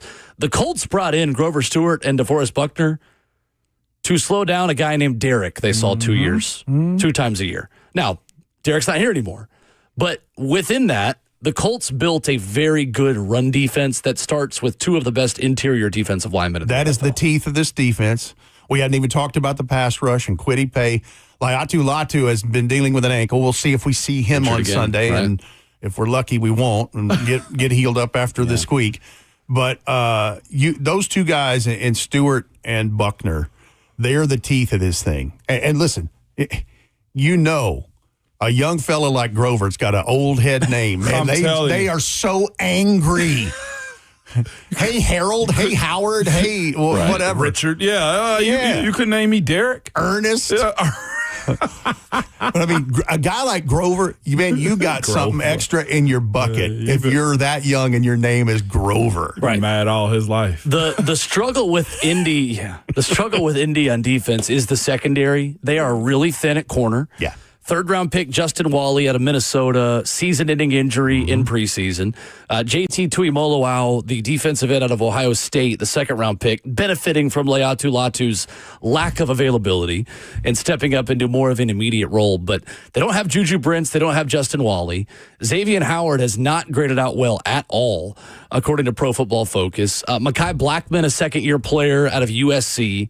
On one side, it's Kenny Moore, though, who's so good, the slot corner. He has been their star. He's been excellent for the last 2, 3, 4 years. And Cam Bynum coming into the defense as well, grading out exceptionally well at free safety. I think he leads the team in picks, too. I believe you're right. I think he has 2 picks, leads everybody so far. Best defensive back they have is Cam Bynum. So it does feel like, Rhett, there are matchups you can win at corner where Xavier Howard against Alec Iomanner, with the confidence that Alec Iomanner is playing with right now, I would give the advantage to Iomanner in that battle. I'm going to take it a step further. The point of the career that Howard's at right now. Will, I'm going to take it a step further, Will. they got to find a way to get Calvin Ridley involved early. Yes. Yeah, he does. That has been the key to some good games he's had. And there's only one ball and there's 11 guys, and I get all that. But I think that's still a recipe. And then if people are working on him, what does that do for Alec at that point? For sure. Because you can't cover everybody. You can try, and only the really, really good ones do it. But I'm excited to see how this shakes out because Lord knows you need it. I mean, you get a division win on Sunday, and things aren't quite as bad as they seem. Right. And they're not. Listen, they're never as good as they seem and never as bad as they seem. But if you could do that, because that's one of 6 opportunities to win some things in your division this year. And, God, that would be huge. Do you think there's an opportunity for Brandon Crenshaw-Dixon this upcoming weekend, or his elevation is just a matter of preparation? Don't know yet. We'll see. I mean, they didn't get out to the practice field till this afternoon, but let's see what happens. I'm interested to see the first injury report and how that kind of moves through the rest of the week. I'm also excited to see our friend Mike Keith put into the Ring of Honor at halftime. So cool. I've been in the laboratory creating something for Titans Countdown, and I've finished it this morning, and he's deserving of it. Yeah. I still can't believe that one of my best friends in the world is in the Ring of Honor for a National Football League team. That is a huge, massive honor. You go to all those teams, even those storied franchises that we'd visit on the road. Mm-hmm. The Ring of Honor still doesn't have a ton of members. No. And what a very kind gesture for Amy Adams Strunk and Kenneth and Barkley to honor Mike that way, knowing what he was and how important he was to the franchise in its infancy as the Titans through 27 seasons where we currently are. I'm really looking forward to that, and that will be I'm going to do my best to not have the room be too dusty in the booth there. It might be a little dusty. I love it. I can't wait. And no, people are going to love what you've put together as well. It's very good stuff. Always is. Very good stuff. Rhett Bryan with us. We do have the Britches report. Okay. Justin, if you want to hit it. Here we go. Light blue jerseys, white breeches, and light blue socks. Same as Sunday. Okay. There you go. Well, they told us that would be the predominant color preference in this. So there it is. I like it. The white pants being worn every game so far. White pants. I love it. Good stuff. Rhett Bryan with us in studio. Thank you, Rhett. Thank you all. Good to see you as always. Rhett. We'll catch you up on final headlines, get you out, and catch you up on what you missed coming up next.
Ramona Willow, 104.5 The Zone, wrapping up the show on this Wednesday morning.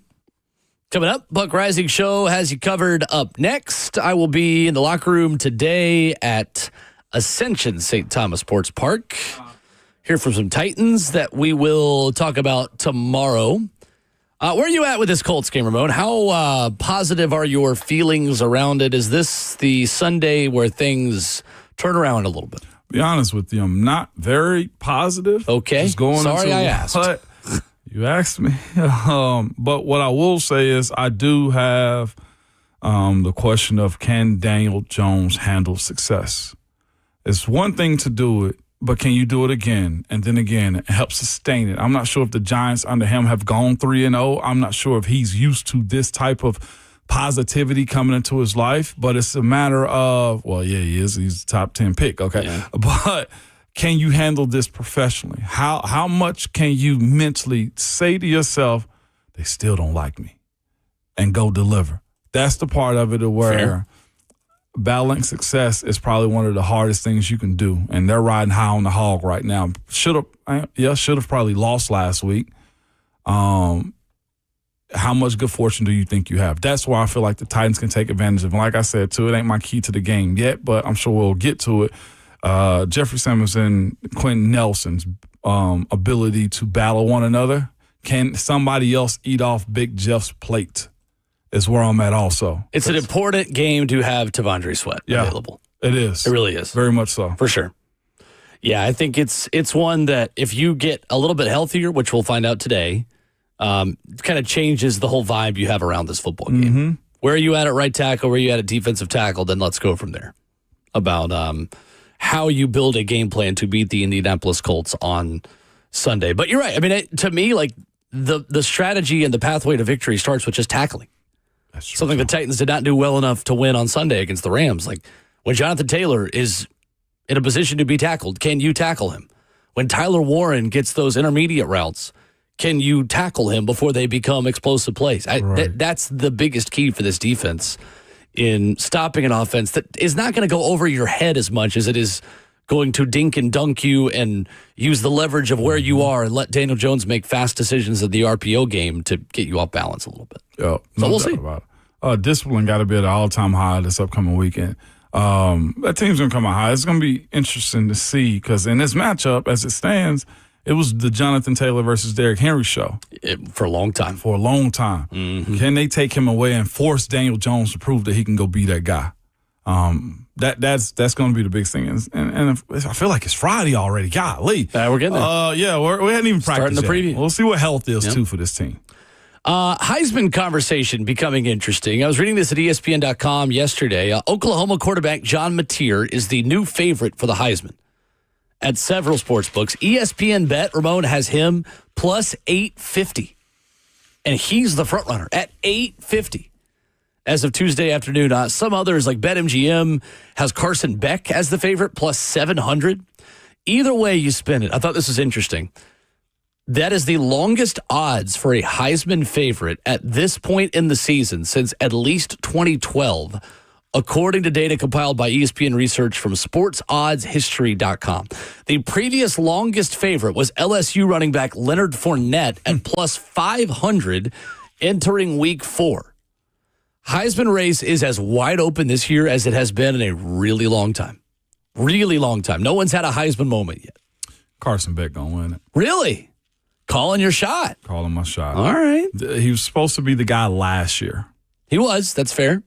He's got a squad that is, receivers that are supporting him more now. In the ACC, they have, I think, probably one of the best pathways to the college football playoffs for teams that are ranked inside the top 10 right now. How has this season impacted his NFL stock to you? I think it's shown more of the personality traits that you want in your guy. Facing some negativities, like injuries and just the back and forth of. I feel like last year was his rookie year in the NFL, and this is his bounce back year. This feels like Joe Burrow in year 2, the way he's playing at Miami in the first 3 weeks of this season. That's what it seems like to me. Is he's experienced failure as a rookie. I think he's going to have the maturity that teams are going to look for, and I think he was way down the line. I ain't going to say way down the line, but we talk more about Cade Klubnik.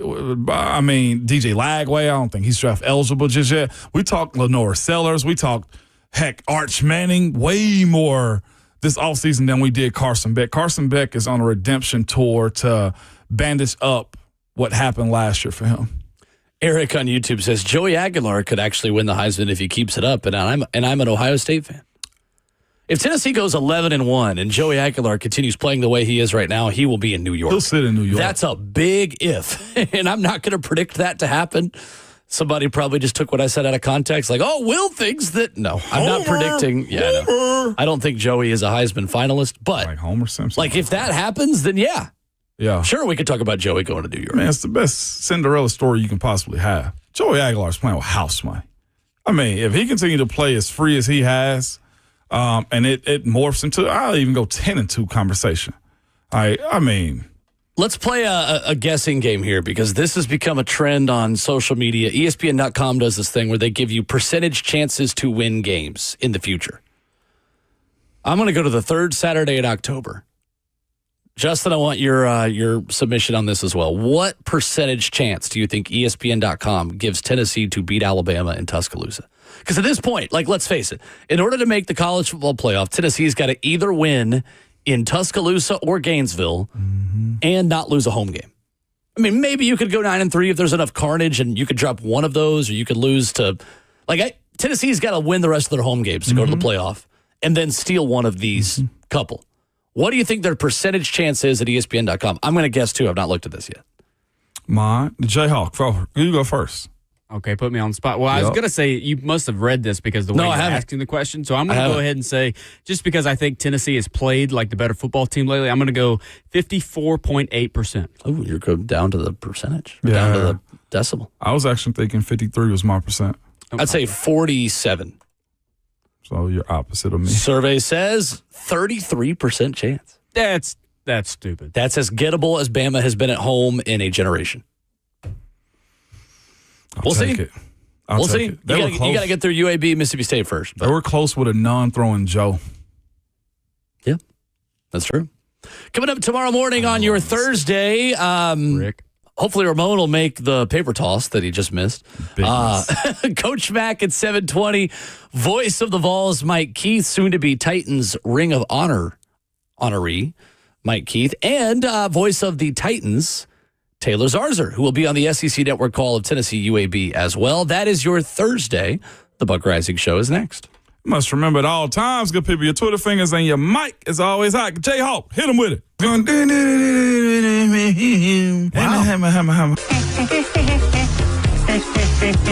I'm not as caffeinated as I should be. Go outside, nerd. Y'all are paying for my Tylenol when I have a caffeine headache later.